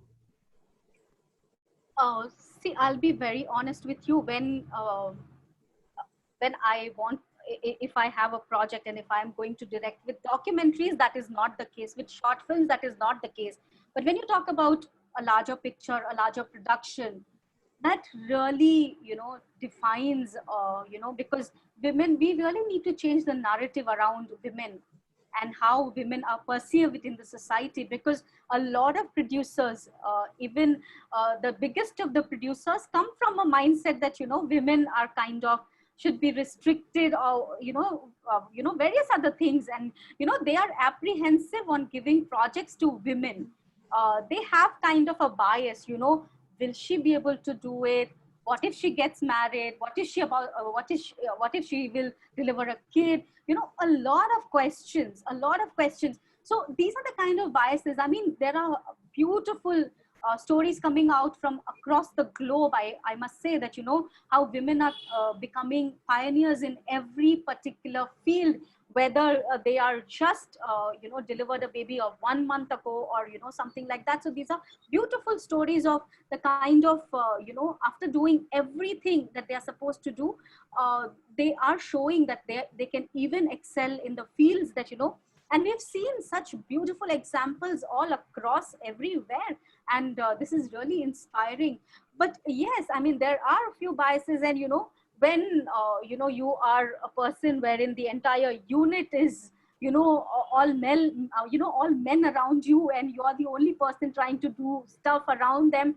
So, it becomes really, because somewhere they are not used to listening to languages which are very soft, and somewhere it makes you really hard person in the process. But yes, I mean, things around are changing. There are women directors who are, becoming really successful, and such amazing stories coming out from there. I mean, it's something very commendable. Thank you for the wonderful explanation. And one quick last question. What will the biggest hurdle you think is going to be after this post-COVID, or maybe during the COVID, for the youngsters to venture into this industry, as everything has become stay at home and they do not have an opportunity to go out, see a producer, or explain their stories. With a lot of hurdles, this will be possible for all the established people. But what it is going to be for people who are going to come up in the future? Do you think they should stay in this industry with the same dreams and passion, or they should keep it aside? No, you should never keep your passion aside. I'm sorry, I cannot hear that. You should never keep your passion aside. The thing is that everything is at a standstill right now. I mean, there's nothing that's happening. So when things start to move in a right direction, with a lot of precautions and, a lot of safety measures and everything, things will open up. And, it will, there will be, restrictions and everything. But I'm sure anybody who's passionate will find a way to just jump in and take care of things. But definitely, if you're making documentaries and if you're making short films, this should not be a problem. This is a very big problem when you talk about theaters. Like, we have only one question mark, which is about, what is going to happen to the theaters if this has to continue for a very long time, because there's a lot of money which went on, and, we have to recover that. That's the only thing. But now even that problem is getting solved, because a lot of OTT platforms have come up, and I'm sure all you people are watching n number of, web series and films on OTT. We really don't need even the television now. And we just see television if we are bored from our laptops and our OTT platforms. We just go to the television and see what's going on. Really, the television is just the news, and that's also entertaining. So it's like there's so much that's going on. But I'm sure there's a lot that is going to come up now. Post-COVID, we are expecting a lot of production will take place, and a lot of content will be produced. So the kind of content which we do not have right now, when we talk about the OTT platforms, we really don't have children's content. We do not have films for children. So all the kids in the family, they have nothing to watch, practically nothing to watch. So a lot of content will be created for children there. A lot of other stuff will be created. So just understand, even that understanding can come from your own family, that, what is my little brother wanting to see? What is my little brother kind of trying to watch? So we are also trying to look into the aspect of creating children's content now, because that is going to be in demand, considering the kind of the viewership we are getting from the children on the OTT media, the other platforms. So that is something which is going to boom, and a lot of children will be on the OTT platforms watching children content. So yes, there is something which is coming up, and there I mean, it's going to get redefined, and a lot of different kind of content will be redefined. A lot of short films and documentaries will find platforms. Initially we didn't had any channel or any platform which showcased short films or documentaries, but this whole scenario is soon going to change next year, and it's better that we jump in now and create content so that you know where we have to go and give it to. So a lot of documentaries and short films will be picked up by the OTT platforms next year. A lot of children's content will be picked up by the OTT platforms next year. And so they are redefining. Even they do not know how the things are going to shape up, or the shape out, or anything, how it's going to all happen. So as and when we move, it is all going to evolve. But surely there's going to be a huge of demand for short films and documentaries, for sure. Thank you so much. On behalf of Tatti and myself, it's really great to see a woman delivering such an empowerment speech, not in a common field, but in a field where there's a lot of battle in every day. And thank you for joining us, Shri Aarti Srivastava, and giving us a lot of knowledge, a lot of different genres to look into, platforms. And I think this would have given a lot of our participants an idea on what they are looking for. Thank you so much for joining us. Thank you so much. Yeah, and also on another note, I would like to thank our fantabulous COO, Mr. Joshua, for always believing that women can always do more, and having a GRO as a woman for Tatti. So I think women empowerment is everywhere, and we are witnessing it at Tatti too. Thank you for joining us. Thank you.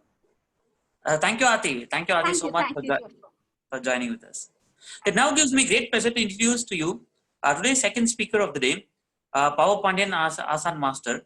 So he started the Power Pandian Asan Martial Arts and Cine Stunt Academy, and he was in this industry from 1991, and is the ex-president of South Indian Cinema and TV Stunt Artists and Directors Union. He has been conducting classes for Cine Stunt over the past 32 years and has trained more than 193 celebrities. He is a senior vice president of the World Silibum Federation. He has pursued extensive research on Silibum and allied fields. He has undergone training in Silibum from Madakalam Ravi Asan, and Pandian Master's main aim is to develop Indian traditional martial arts and to take it to the national and international level. 2 of his students participated in the 3rd World Silibum Federation held at Malaysia in 2015 and won more than total 15 medals across different categories.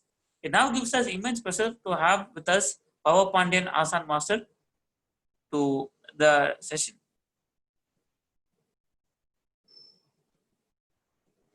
Sir, unmute பண்ணிக்கங்க sir.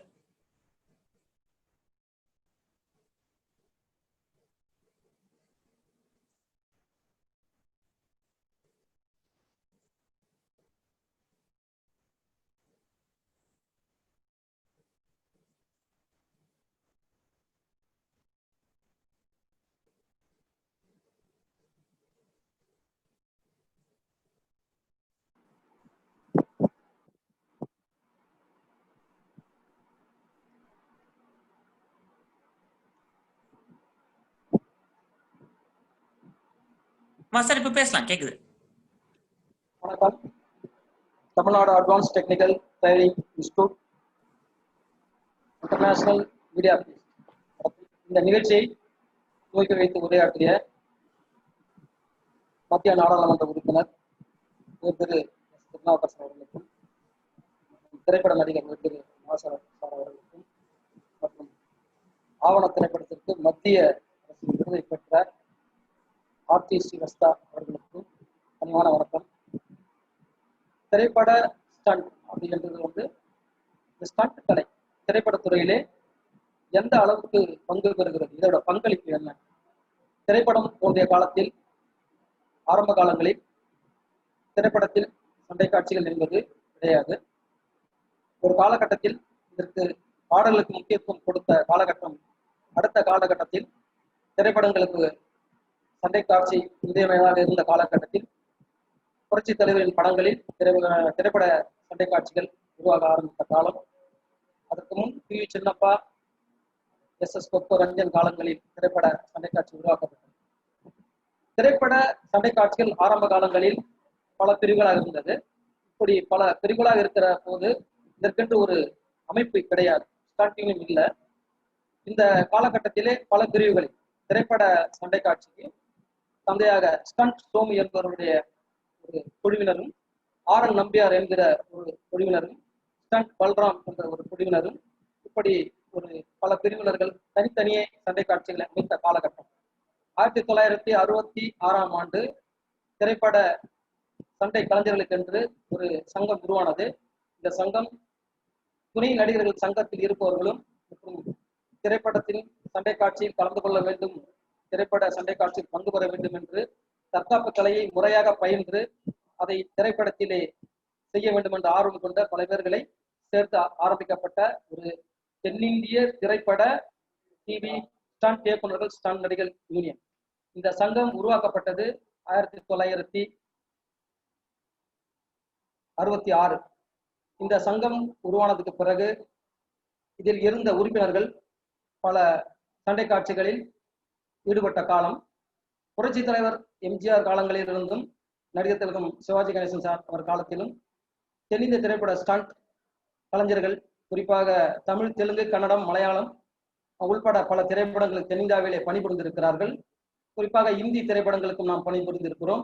இப்படிப்பட்ட ஒரு காலகட்டத்தில் திரைப்பட சண்டை காட்சிகள், சண்டை கலைஞர்கள் முன்பிருந்த ஒரு காலகட்டத்திலே இதற்கான மிகப்பெரிய அளவிலே இதற்கான நமக்கு பாதுகாப்பு உபகரணங்கள் கிடையாது.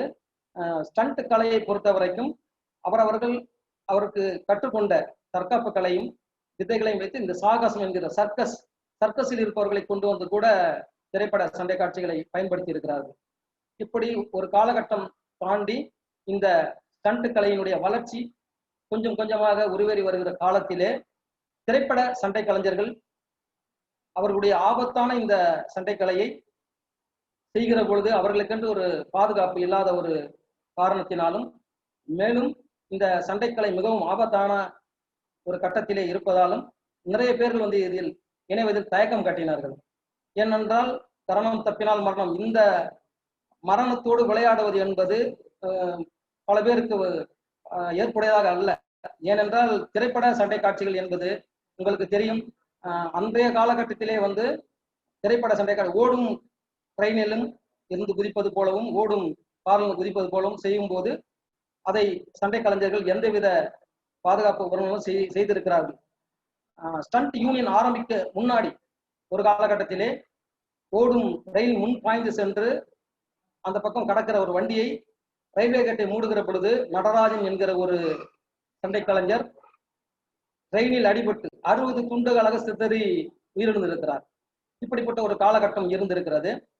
இதன் பிறகு ஸ்டண்ட் யூனியன் ஆரம்பிக்கப்பட்ட பிறகு இந்த ஸ்டண்ட் யூனியன் பாதுகாப்பை பற்றி நிறைய ஆலோசனைகள் செய்த பிறகு ஸ்டண்ட் கலைஞர்களுக்கு நிறைய ஆலோசனைகள் வழங்கப்பட்டு மறுபடியும் சண்டை காட்சியின் பல யுக்திகளை பயன்படுத்தினார்கள். அப்படி இருந்து பல கட்டங்களில் சண்டை காட்சிகளில் உயிரிழப்புகள் நிறைய ஏற்பட்டிருக்கிறது. ஏனென்றால் சண்டை காட்சிகள் என்பது உங்களுக்கு தெரியும், ஆபத்தான இந்த சண்டை காட்சிகளை சண்டையிடும் பொழுது சண்டை கலைஞர்கள் தன்னுடைய உயிரை பணயம் வைத்துதான் செய்கிறார்கள். அப்படி செய்யும் பொழுது நாளை உணவு நாள் என்கிற ஒரு திரைப்படத்தில் நமது வெவ்வேறு புரட்சி கலைஞர் விஜயகாந்த் அவருடைய படத்திலே ரவி என்கிற சண்டை கலைஞர், அதாவது ஜம்ப் செய்து வருகிற பொழுது சம்மர் ஷாட் என்று சொல்லக்கூடிய ஒரு சம்மர் ஷாட் அடித்து வருகிற பொழுது தலை கழுத்திலே வந்து அடிபட்டு கிட்டத்தட்ட ஒரு 2 நாட்கள் மருத்துவமனையில் இருந்து இறந்து இருக்கிறார். இந்த நிகழ்வு பல நிகழ்வுகள் நடந்திருக்கிறது. பைக் ஜம்ப் செய்யும் பொழுது பைக் ஸ்டண்ட், ஏனென்றால் ஸ்டண்ட் என்று சொல்லுகிற பொழுது எல்லா விதமான சண்டை கலைக்கும் ஆட்கள் இங்கே இருக்கிறார்கள். அது வந்து மோட்டார் பைக் ஸ்டண்டாக இருந்தாலும் சரி, கார் ஸ்டண்டாக இருந்தாலும் சரி, மற்றும் குதிரை ஸ்டண்டாக இருந்தாலும் சரி, இப்படி எல்லா விதமான ஸ்டண்ட்டுக்கும் நமது சண்டை கலைஞர் இருக்கிறார்கள். இதை கையாளுவது சண்டை பயிற்சி இயக்குநருடைய வேலை. இப்படி இருக்கிற போது சில நேரங்களில் நம்மையும் அறியாமல் நடக்கிற சில விபத்துக்கள் நிச்சயமாக ஒரு பேரிழப்பாக இருக்கிறது. ஒரு குடும்பத்தில் நிச்சயமாக ஒரு சண்டை கலைஞர் ஷூட்டிங் செல்லுகிற பொழுது போய் வருகிறேன் என்று சொல்வதை விட போகிறேன் என்று சொல்வதுதான் வழக்கம். காரணம் என்னவென்றால், திரும்பி வரும்போது எந்த நிலையில் அந்த சண்டை கலைஞர் வருவார் என்பது அவருக்கே தெரியாது. வீட்டில் இருப்பவர்களுக்கும் ஒரு படபடப்பு இருக்கும். ஏனென்றால் பல கட்டங்களிலே இது போன்ற ராயபுரம் ரவி அண்ணன் என்கிறவர் இறந்திருக்கிற ஒரு சம்பவம் மட்டுமல்ல, ஜோஸ் என்கிறவரும் பைக் ஸ்டண்ட் செய்யும் போது இருந்திருக்கிறார். இதையெல்லாம் விட சமீப காலத்தில் கிட்டத்தட்ட ஒரு 9 வருடங்கள் இருக்கும், தெலுங்கு படம் ஷூட்டிங்கில் சாகுல் என்கிற ஒரு இளைஞர், அவருடைய மனைவி நிறை மாத கர்ப்பிணியாக இருக்கிறார், 8 மாத கர்ப்பிணியாக இருக்கிறார். இவர் ஷூட்டிங் செல்லுகிறார். ஹைதராபாத்ல அந்த ஷூட்டிங் நடக்கிறது, ஒரு மாசுடைய ஷூட்டிங். காருக்குள்ளே இருந்து கேனன் பிளாஸ்ட் என்று சொல்லக்கூடிய அந்த பிளாஸ்ட் கார் மேலே ஜம்ப் பண்ணி வரும் பொழுது காருடைய கதவை திறந்து கொண்டு வெளியே வர வேண்டும். வருகிற அந்த நொடிக்குள் வர முடியவில்லை. அவருடைய கழுத்து மேலுடைய அந்த டாப்ல அடிபடுது. அவரும் மருத்துவமனையில ஒரு நாள் சேர்க்கப்படுகிறார். மறுநாள் உயிரிழந்து விட்டார். நிச்சயமாக அவருக்கு வீட்டுக்கு வரும் பொழுது தன் மனைவி பார்க்க பிறக்க போகிற குழந்தை, அவருடைய குழந்தையை அவர் பார்க்கிற பாக்கியம் அவருக்கு இல்லை. இப்படி ஒரு ஸ்டண்ட் கலைஞர் இருந்திருக்கிறார். ஸ்டண்ட் கலையை பொறுத்த வரைக்கும் இப்படி ஒரு ஆபத்தான ஸ்டண்ட் கலையை விரும்பி செய்கிறவர்கள் நிறைய பேர் இருக்கிறார்கள். என்னன்னா, நான் சொன்னது போல ஸ்டண்ட் கலைக்கு தேவையான தகுதிகள் எப்படி, இந்த ஸ்டண்ட் கலையில் சேருவது எப்படி, நமது தென்னிந்திய திரைப்பட டிவி ஸ்டண்ட் இயக்குனர் நடிகர் யூனியனில் ஒரு ஸ்டண்ட் கலைஞரை தேர்ந்தெடுப்பது என்றால் அவருக்கு முறையாக தேர்வு வைக்கிறார்கள். அந்த தேர்விலே அவர்கள் முறைப்படி தற்காப்பு கலை பயின்றிருக்க வேண்டும், முறையாக நீச்சல் தெரிய வேண்டும், அவர்களுக்கு பைக் ஓட்ட தெரிய வேண்டும், கார் ஓட்ட தெரிய வேண்டும், குதிரை ஓட்ட தெரிய வேண்டும். இப்படி பல தெரிந்தாலும் முறைப்படி சில பேர் karate, kung fu, taekwondo, aikido, judo, muay thai, kick boxing, இனி மார்ஷல் ஆர்ட் நிறைய தற்காப்புகள் தெரிந்திருந்தாலும் திரைப்படங்களில் சண்டையிடுவதற்கு திரைப்பட சண்டை காட்சி ஒன்றை கற்றுக்கொள்ள வேண்டும். ஏனென்றால் திரைப்பட சண்டைக்கலை என்பது அது வித்தியாசமான ஒரு கலை.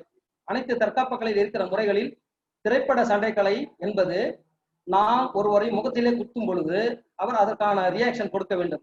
ஒரு ஸ்டண்ட் நடிகர் ஒரு ஹீரோவை முகத்திலே குத்துகிறார் என்று வைத்துக் கொள்ளுங்களேன். அந்த ஹீரோவுடைய முகத்தில அந்த குத்து விழுந்து விடாமல் பாதுகாப்பான முறையில குத்த வேண்டும். இப்படி ஒரு மரபு இருக்கிறது. ஏனென்றால் சண்டைக்கலையினுடைய முக்கியத்துவம் என்னவென்றால், வெளியிலே கராட்டே கற்றுக்கொள்கிறோம், குங்ஃபு கற்றுக்கொள்கிறோம், நாங்களும் சினிமா சண்டைக்கலையில் சேர வேண்டும் என்ற ஆர்வத்துடன் வருகிறார்கள். சில நேரங்களில் அவர்களுக்கு சொல்லுகிற விஷயம் என்னவென்றால், திரைப்பட சண்டைக்கலை நிச்சயமாக அதற்கான பயிற்சியை நீங்கள் தனியாக எடுக்க வேண்டும்.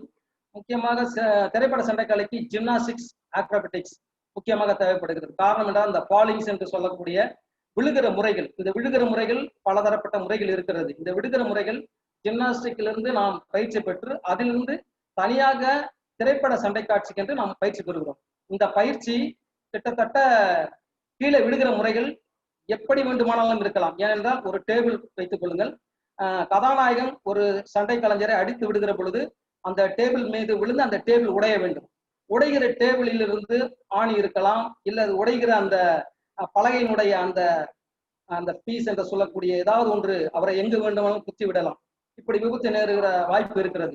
இந்த ஜிம்னாஸ்டிக் கற்றுக்கொண்டாலும் இப்படி விழுகிற பொழுது அவர்களுக்கு எப்படி அது விழ வேண்டும் என்ற அந்த டெக்னிக் தெரிய வேண்டும். இதையெல்லாம் தாண்டி டைமிங்னு ஒன்று சொல்லுவாங்க. அதாவது திரைப்பட சண்டை காட்சியில முக்கியமானது என்னவென்றால், ஒரு அடிக்கிற பொழுது அதற்கான டைமிங்ல ரியாக்ஷன் பண்ண வேண்டியிருக்கும்.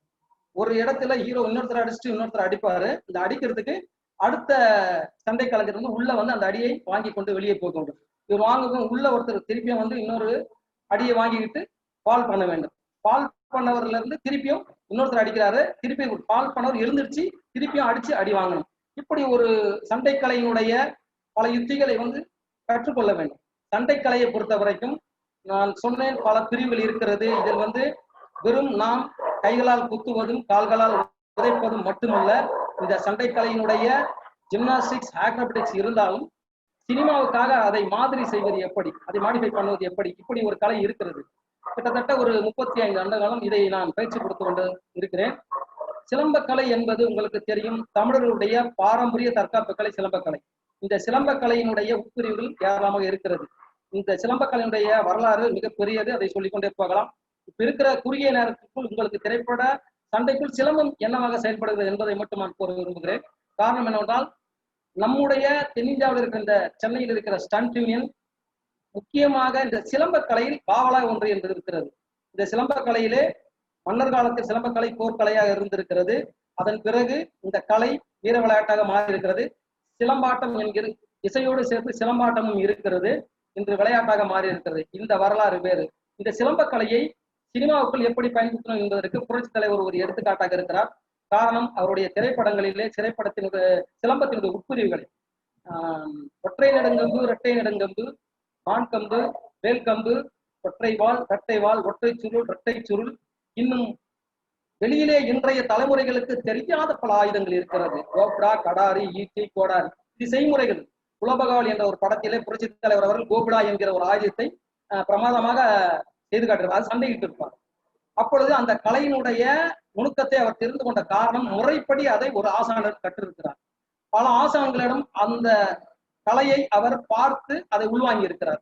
இப்படி ஒரு நடிகர் திரைப்படத்துக்கான ஒரு தற்காப்பு கலையையும் திரைப்படத்திற்கான சண்டைக்கலையும் முறையாக பயிலும் பொழுதுதான் நிச்சயமாக திரைப்படத்திலே அவர் மிக சிறந்து விளங்க முடியும். இப்படி இன்றைய காலகட்ட நடிகர்களுக்கு, நிறைய திரைப்பட நடிகர்களுக்கு நான் பயிற்சி கொடுத்திருக்கிறேன். எண்ணற்ற திரைப்பட நடிகர்களுக்கு மட்டுமல்ல, நடிகைகளுக்கும் பயிற்சி கொடுத்திருக்கிறேன்.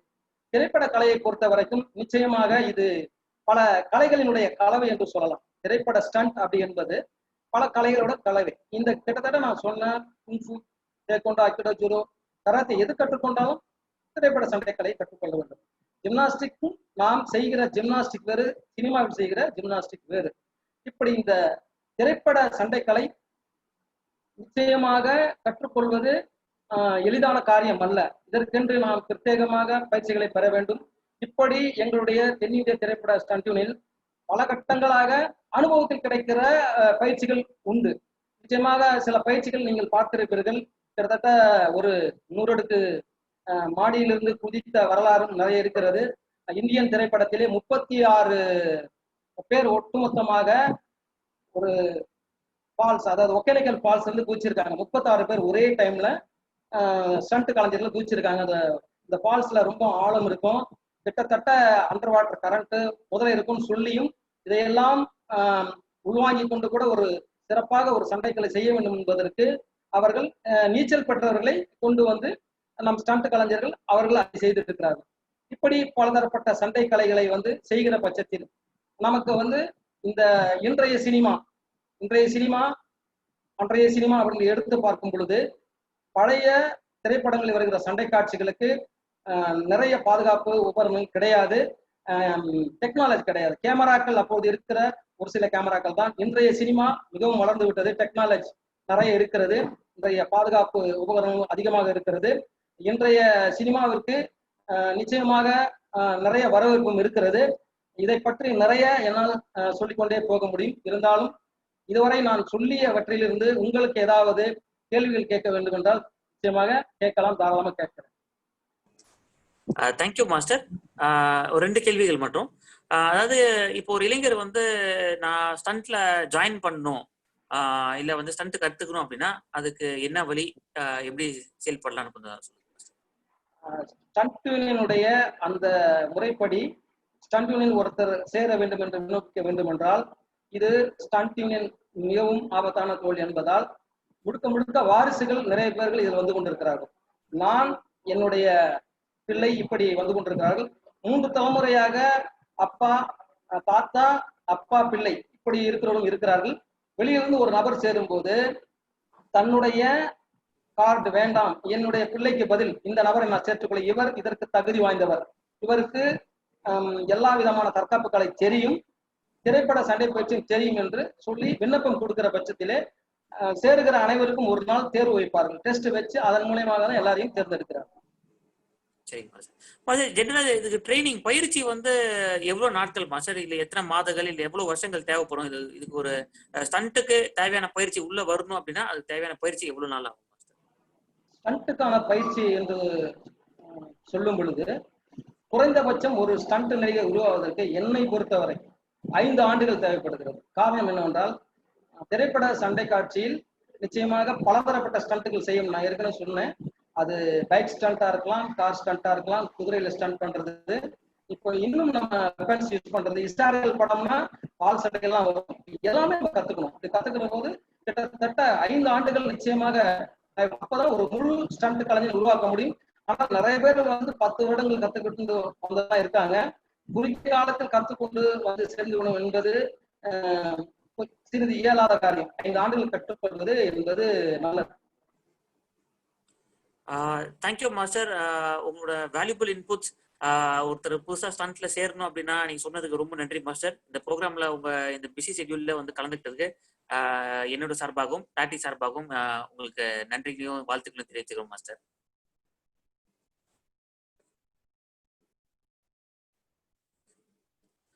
It now gives me great pleasure to introduce today's chief guest for the valedictory function, Sri Abhilash Ratnakaran, a highly competent and organized individual dedicated to the development of sports all over India. He is the director of sports for Wales Group of Institutions. He takes care of more than 20 educational institutions in Chennai.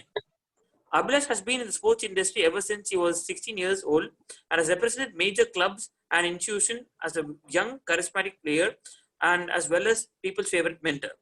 While his outstanding skills, he has developed young and aspiring minds in the sports industry. He has also provided many outstanding sportsmen for the state of Tamil Nadu. His strength is in sports management. He is taking care of hundreds of underprivileged kids all over India and providing them free education, food, accommodation, and training at free of cost. He is a trustee of a foundation called SAIL, which is meant for helping underprivileged kids for their open heart surgeries and other issues. Till now, this foundation has saved 22 kids by helping them in free open heart surgeries. He is a managing trustee for NASSAR Foundation, which is run by him to help underprivileged kids to pursue their career in sports along with their education. I would also like to take it as my privilege to say that I and Abhilash studied together since school days, colleges, and we have shared a very close relationship. It gives me great pleasure to have you with us, Abhilash. Thank you, Joshua. Thank you. எப்படி இருக்கீங்க? Good Abhilash. Thank you very much. Thank you. Thank you, Tatti, for inviting me for this wonderful seminar, webinar. And I should thank everyone from Tatti for taking this initiative. ரொம்ப அருமையான ஒரு initiative இது. அதுக்கு முன்னாடி Thirunavukkarasu sir, அப்புறம் actor Nassar sir, miss Aarthi Srivatsa, master power Pandian master, உங்க எல்லாருக்கும் வணக்கம். அண்ட் நண்பர்கள் நிறைய பேர் கலந்துருக்கீங்க, உங்க எல்லாருக்குமே வணக்கம். அண்ட் ரொம்ப சந்தோஷமா இருக்கு, ஏன்னா யாராவது கூப்பிட்டே இருப்பாங்க ஸ்போர்ட்ஸை பத்தி பேசுறதுக்கு, எதுக்காவது எங்கேயாவது ஏதாவது அங்க இருக்கும்போது சீஃப் கெஸ்டா கூப்பிடுவாங்க. கொரோனாக்கு முன்னாடிலாம் நேரா ஃபீல்ட்ல போய் பேசிட்டு வருவோம். இப்போ வந்து webinars, daily webinars, live shows, இதுக்கெல்லாம் ஸ்போர்ட்ஸை பத்தி அதிகமா பேசிட்டு இருக்கோம். பட் இப்போ புதுசா மீடியா ஃபீல்டுக்கு இன்வைட் பண்ணிருக்காங்க பேசுறதுக்கு, ரொம்ப சந்தோஷம். நான் வந்து Vels group of institutions, Vels university and Vels group of ஸ்கூல்ஸுக்கு டைரக்டர் ஆஃப் ஸ்போர்ட்ஸா இருக்கேன். ஒரு 35,000 ஸ்டூடெண்ட்ஸ் படிக்கிறாங்க எங்க இன்ஸ்டிடியூஷன்ஸ்ல. ஒரு 7,000 ஸ்டாஃப்ஸ் இருக்காங்க. ஒரு 20 இன்ஸ்டிடியூஷன்ஸ் மேனேஜ் பண்ணிட்டு இருக்கேன், ஸ்போர்ட்ஸ் மட்டும் டோட்டலா. அண்ட் டாக்கிங் அபவுட் மீடியாவும் ஸ்போர்ட்ஸும் என்னால கண்டிப்பா கம்பேர் பண்ண முடியும், ஒரே மாதிரி கம்பேர் பண்ண முடியும். எப்படி, ஏன் அப்படி சொல்றேன்னா, ஸ்போர்ட்ஸ் ஆஸ்பிரன்ஸ் இருப்பாங்க, 12th முடிச்ச பசங்க. அந்த 12th முடிச்ச பசங்க எங்கிட்ட வருவாங்க, வந்துட்டு சார் எனக்கு வந்து ஸ்போர்ட்ஸ் ஃபீல்டுக்குள்ள வரணும், ஸோ நான் வந்து ஒரு பிடி வாத்தியாரா ஆயிரலாம் அப்படின்னு நினைக்கிறேன் அப்படின்னு சொல்லி வருவாங்க. அப்போ இப்ப எல்லாம் டோட்டலா அதோட இதே மாறிச்சு. முன்னாடி எல்லாம் என்ன பண்ணுவாங்கன்னா, ஸ்போர்ட்ஸ் ஃபீல்டுக்குள்ள வரவங்க, இதுக்கும் மீடியாவுக்கும் சம்மந்தம் இருக்கு, அதனால தான் இப்ப ஸ்போர்ட்ஸை பத்தி பேசுறேன். ஸ்போர்ட்ஸ் ஃபீல்டுக்குள்ள வரவங்க முன்னாடி எல்லாம் என்ன பண்ணுவாங்கன்னா, ஆப்வியஸா அவங்க வந்து ஒரு டிகிரி முடிச்சுட்டு, அப்புறம் பிபிஎட் முடிச்சுட்டு, அப்புறம் எம்பிஎட் முடிச்சுட்டு, அப்புறம் எம்ஃபில் முடிச்சுட்டு they can join some colleges or some schools as physical education teachers or director of physical educations அப்படின்னு சொல்லலாம். பட் இப்போ அந்த இதுவே டோட்டலா மாறிடுச்சு. ஏன்னா எக்கச்சக்கமான கோர்சஸ் ஸ்போர்ட்ஸே ரொம்ப வைட் ஆயிடுச்சு. ஸ்போர்ட்ஸ்ல பாத்தீங்கன்னா ஸ்போர்ட்ஸ் மேனேஜ்மெண்ட் இருக்கு, ஸ்போர்ட்ஸ் நியூட்ரிஷன்ஸ் இருக்கு, ஃபிட்னஸ் ட்ரைனர்ஸ் இருக்காங்க, அனலிஸ்ட் இருக்காங்க, எக்கச்சக்கமான இது ஸ்போர்ட்ஸ்குள்ள இருக்கு. அதே சேம் ஒரு அதே மாதிரி இதுதான் வந்து மீடியா ஃபீல்டும். இந்த ஸ்கோப் இந்த media field is totally wide, ரொம்ப ரொம்ப ரொம்ப ரொம்ப பெருசா இருக்கு. நிறைய பேருக்கு, அதாவது ஒரு லேமேனுக்கு மீடியானா ஆக்டர்ஸை பத்தி தெரியும், டைரக்டர்ஸ் தெரியும், ப்ரொடியூசர்ஸ் தெரியும், எடிட்டர்ஸ் தெரியும். பட் அதுக்கும் மேல உள்ள வேலை பண்றவங்க எக்கச்சக்கமான பேர் இருக்காங்க, டெக்னிக்கல் டீம் எக்கச்சக்கமான பேர் இருக்காங்க. ஸோ இந்த ஒரு பிளாட்ஃபார்ம், இந்த டாட்டி நடத்துற இந்த ஒரு வெபினார் இதுக்கெல்லாம் ஒரு கேட்வேவா இருக்கும் அப்படின்னு ஆணித்தனமா என்னால சொல்ல முடியும். இப்போ மீடியா ஃபீல்ட்ல ரேடியோ இருக்கு, டிவி இருக்கு, டெலிவிஷன் இருக்கு, ஆங்கரிங் இருக்கு, அட்வர்டைசிங் ஃபீல்டு இருக்கு, அப்புறம் ஆடியோ இன்ஜினியரிங் இருக்கு, அப்புறம் ஸ்கிரிப்ட் ரைட்டிங் இருக்கு, ஆக்டிங் இருக்கு, ஸ்கிரீன் பிளே இருக்கு, ஃபிலிம் டைரக்ஷன் இருக்கு, விஎஃப்எக்ஸ் அண்ட் எடிட்டிங் இருக்கு, ஃபிலிம் ப்ரொடக்ஷன் இருக்கு, ஜேர்னலிசம் இருக்கு. இவ்வளவு எக்கச்சக்கமான ஃபீல்டு இருக்கு. ரொம்ப ரொம்ப வைட். இந்த wide there is a lot of scope and the scope is really wide in media field. So நீங்க உங்களுக்கு எந்த ஃபீல்டு வேணும் அப்படின்றத நீங்க ரொம்ப தெளிவா சூஸ் பண்ணணும். நானும் மீடியாக்குள்ள வந்துடுறேன், எதையாவது ஒன்று கத்துக்கலாம், எங்கேயாவது ஒன்று போயிடலாம் அப்படின்றத விட be specific. You have to dream. பெருசா ட்ரீம் பண்ணுங்க. அந்த ட்ரீம் ரொம்ப ஸ்பெசிஃபிக்கா இருக்கணும்னு நினைங்க. ஃபார் எக்ஸாம்பிள், எனக்கு ஒரு Q7 ஆடி Q7 வாங்கணும். அது ஒரு ஒயிட் ஆடி Q7 777 நம்பர். இதை வந்து நான் வந்து 2022 வாங்கணும் அப்படின்னு இப்படி இருக்கணும். இப்படி உங்களோட ஒரு ட்ரீமும் இப்படி ஸ்பெசிஃபிக்கா இருந்துச்சுன்னா உங்களால ஈஸியா எந்த ஃபீல்டு வேணா உள்ள போய் உங்களால வேலை பார்த்துட்டு ஈஸியா வெளியே ஷைன் பண்ணிட்டு வெளியே வந்துடலாம் அப்படின்னு நான் ஃபீல் பண்றேன். அண்ட் ஜோஷோ, you have any questions you can ask me. Post COVID-19 இந்த sports industry and media industry எப்படி சேஞ்சஸ் ஆக போகுது அப்படின்றது your opinion? See, COVID it is நம்ம பாசிட்டிவ் மட்டும் எடுத்துப்போமே. கோவிட்ல இருந்து கோவிடால நிறைய டெத் ஏற்படுது, நிறைய பேர் பாதிக்கப்பட்டிருக்காங்க, உண்மைதான், இல்லைன்னு சொல்லல. But it has made each and every one to think. First யோசிக்க வைக்கிறாங்க. நான் யாரு, நான் என்ன பண்ணிட்டு இருக்கேன், இவ்வளவு நாள் சும்மா உட்கார்ந்து இருக்கேன், ஏன் நான் சும்மா உட்காந்துருக்கேன், என்ன பண்ணலாம். ஸோ எல்லாருக்குமே ஒரு ஒரு கிளாரிட்டி கிடைக்கும், கண்டிப்பா கிடைக்கணும். அதுதான் ஒரு இன்ஸ்பிரேஷனா இருக்கிற ஒரு பர்சனுக்கு கண்டிப்பா அதுதான் ரொம்ப ரொம்ப முக்கியம். அந்த ஒரு மென்டாலிட்டி எல்லாருக்குமே வந்திருக்கும். ஆல்மோஸ்ட் 4.5 months ஆச்சு we are quarantined and lockdown ஆகி. அண்ட் இந்த ஒரு மென்டாலிட்டி கூட இன்னுமே ஈவன் இந்த ஒரு நாள் கூட வரல அப்படின்னா அது ரொம்ப கஷ்டம். You should have some purpose for your லைஃப்னா நீங்க எதுக்கு வாழ்றீங்க அப்படின்றது you have to define that. So post COVID கண்டிப்பா we all will come out with flying colors ன்னு சொல்றேன். Thank you very much, Abhilash, for joining with us and for giving a very thoughtful, insightful speech about the program. It was great to have you with us. One more thing, Joshua, what I would like to say is, media field நீங்க வரணும் அப்படின்னு இருக்கிறவங்க வந்து, for example 12th முடிக்கிற, திருப்பி சொல்றேன், 12th முடிக்கிற பசங்க ரொம்ப நீங்க தெளிவாயிருங்க ஃபர்ஸ்ட் மீடியா ஃபீல்ட்ல எதுக்கு வரணும் அப்படின்னு. ஏன்னா இதுல வந்து 12th முடிக்கிற பசங்க you can do diploma, you can do degree courses, there is also certified courses. மீடியாக்குள்ள வரவங்களுக்கு, மீடியாவுக்குள்ள வர்றதுக்கு ஆப்வியஸா எக்ஸ்பீரியன்ஸ் அது வேற, அது அவங்க டோட்டலா தேர் லெஜெண்ட்ஸ். இப்போ இங்க இருக்கிற மாதிரி தேர் லெஜெண்ட்ஸ், நாசர் சார், பவர் பண்ணி மாஸ்டர், இவங்கெல்லாம் வந்து they're legends. They full and full அவங்களோட எக்ஸ்பீரியன்ஸை வச்சு அவங்க இவ்வளவு தூரம் they have built their empire. But நீங்க இதுக்குள்ள வர்றதுக்கு தெளிவா படிச்சுட்டு வந்தீங்கன்னா இன்னும் கொஞ்சம் பெட்டரா இருக்கும். லைக் ஒரு BSc in journalism, mass communication, media and cultural studies இருக்கு, விஸ்காம் இருக்கு. இது மாதிரி இங்கிலீஷ் படிக்கலாம் நீங்க. ஃபார் எக்ஸாம்பிள் இங்கிலீஷ் லிட்ரேச்சர், இதெல்லாம் உங்களுக்கு கண்டிப்பா யூஸ் ஆகும். கம்யூனிகேஷன் ஸ்கில்ஸை டெவலப் பண்ணிக்கோங்க, ஈச் அண்ட் எவ்ரி ஒன். அது ரொம்ப ரொம்ப முக்கியமான ஒரு விஷயம். கம்யூனிகேஷன் ஸ்கில்ஸ் ரொம்ப ரொம்ப முக்கியம். இதெல்லாம் டெவலப் பண்ணிட்டு நீங்க ஒரு ஃபீல்டுக்குள்ள வரும்போது இன்னும் கொஞ்சம் தெளிவா நீங்க ஒர்க் பண்ணலாம். அதுதான் என்னோட இது. இன்னொரு முக்கியமான ஒரு விஷயம் நான் சொல்ல விரும்புறேன் உங்க எல்லாருக்குமே, இந்த வெபினார் அட்டென்ட் பண்ணிட்டு இருக்க ஸ்டூடெண்ட்ஸ் எல்லாருக்குமே, you have to leave a legacy. நம்ம உயிர் நம்மளை விட்டு போகும்போது குறைஞ்சது 1 லட்சம் பேராவது அழுகணும். அது ஒரு திருவிழா மாதிரி இருக்கணும். அந்த உங்களோட கிரெமிட்டேரியனுக்கு போகும்போது அந்த சோ இது மாதிரி ஒரு you have to leave a legacy. அதான் சொல்றேன், நீங்க ஒரு லெஜெண்டா போகணும். வெளியே போகும்போது நம்ம திருப்தியோட போகணும். அப்ப நான் எல்லாத்தையும் பார்த்துட்டேன், எல்லாத்தையும் அனுபவிச்சிட்டேன், எல்லாத்தையும் சாதிச்சிட்டேன், என்னால இத்தனை பேர் இருக்காங்க. நீங்க you should be an inspiration. திருப்பி நான் எங்க போனாலும் சொல்றது, you should be an inspiration. இப்போ அது உங்களை திருப்பி சொல்றேன், உங்களோட பர்பஸ் ஆஃப் லைஃப் என்னன்னு உட்காந்து யோசிங்க. இதுக்கு முன்னாடி நீங்க யோசிக்கலாம், இப்ப நீங்க கண்டிப்பா யோசிங்க. நான் சொல்ற அந்த ஒரே எதுக்காக வாழ்றோம் அப்படின்ற ஒரு விஷயம் உங்களுக்கு தாட் வந்துருச்சுன்னா அதை பிக்ஸ் பண்ணி நீங்க ஒரு கோலா எடுத்துட்டு போயிட்டீங்கன்னா நீங்க you can do wonders. You will be a role model for each and every one.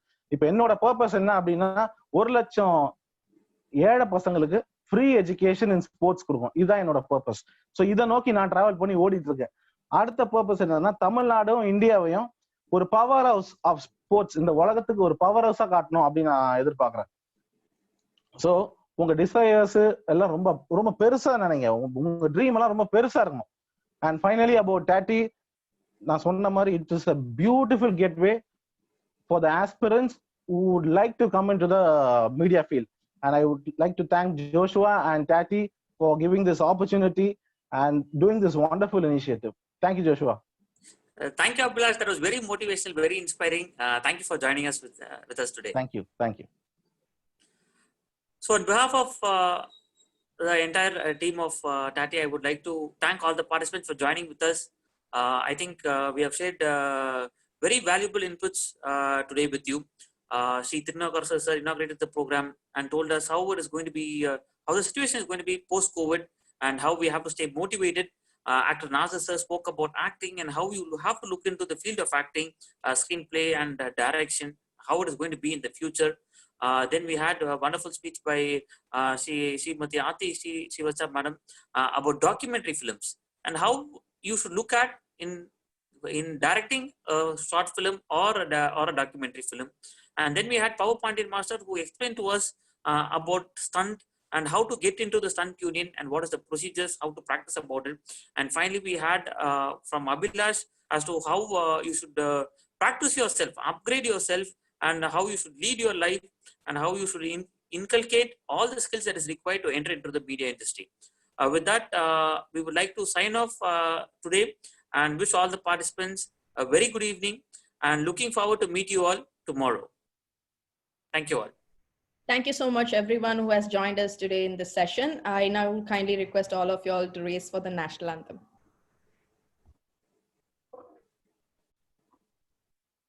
नायक जय हे भारत भाग्य विधाता, पंजाब सिंध गुजरात मराठा द्राविड उत्कल बंगा, विंध्य हिमाचल यमुना गंगा उच्चल जलधि तरंगा, तव शुभ नामे जागे तव शुभ आशीष मांगे, गाहे तव जय गाथा, जन गण मंगलदायक जय हे भारत भाग्य विधाता, जय हे जय हे जय हे जय जय जय जय हे. Thank you so much, everyone. In the chat box, we will now share the link for the feedback. Please do fill it up. And tomorrow, the same time, same venue with a new guest and a lot of new insights. Happy learning with Tatti. Good night, guys.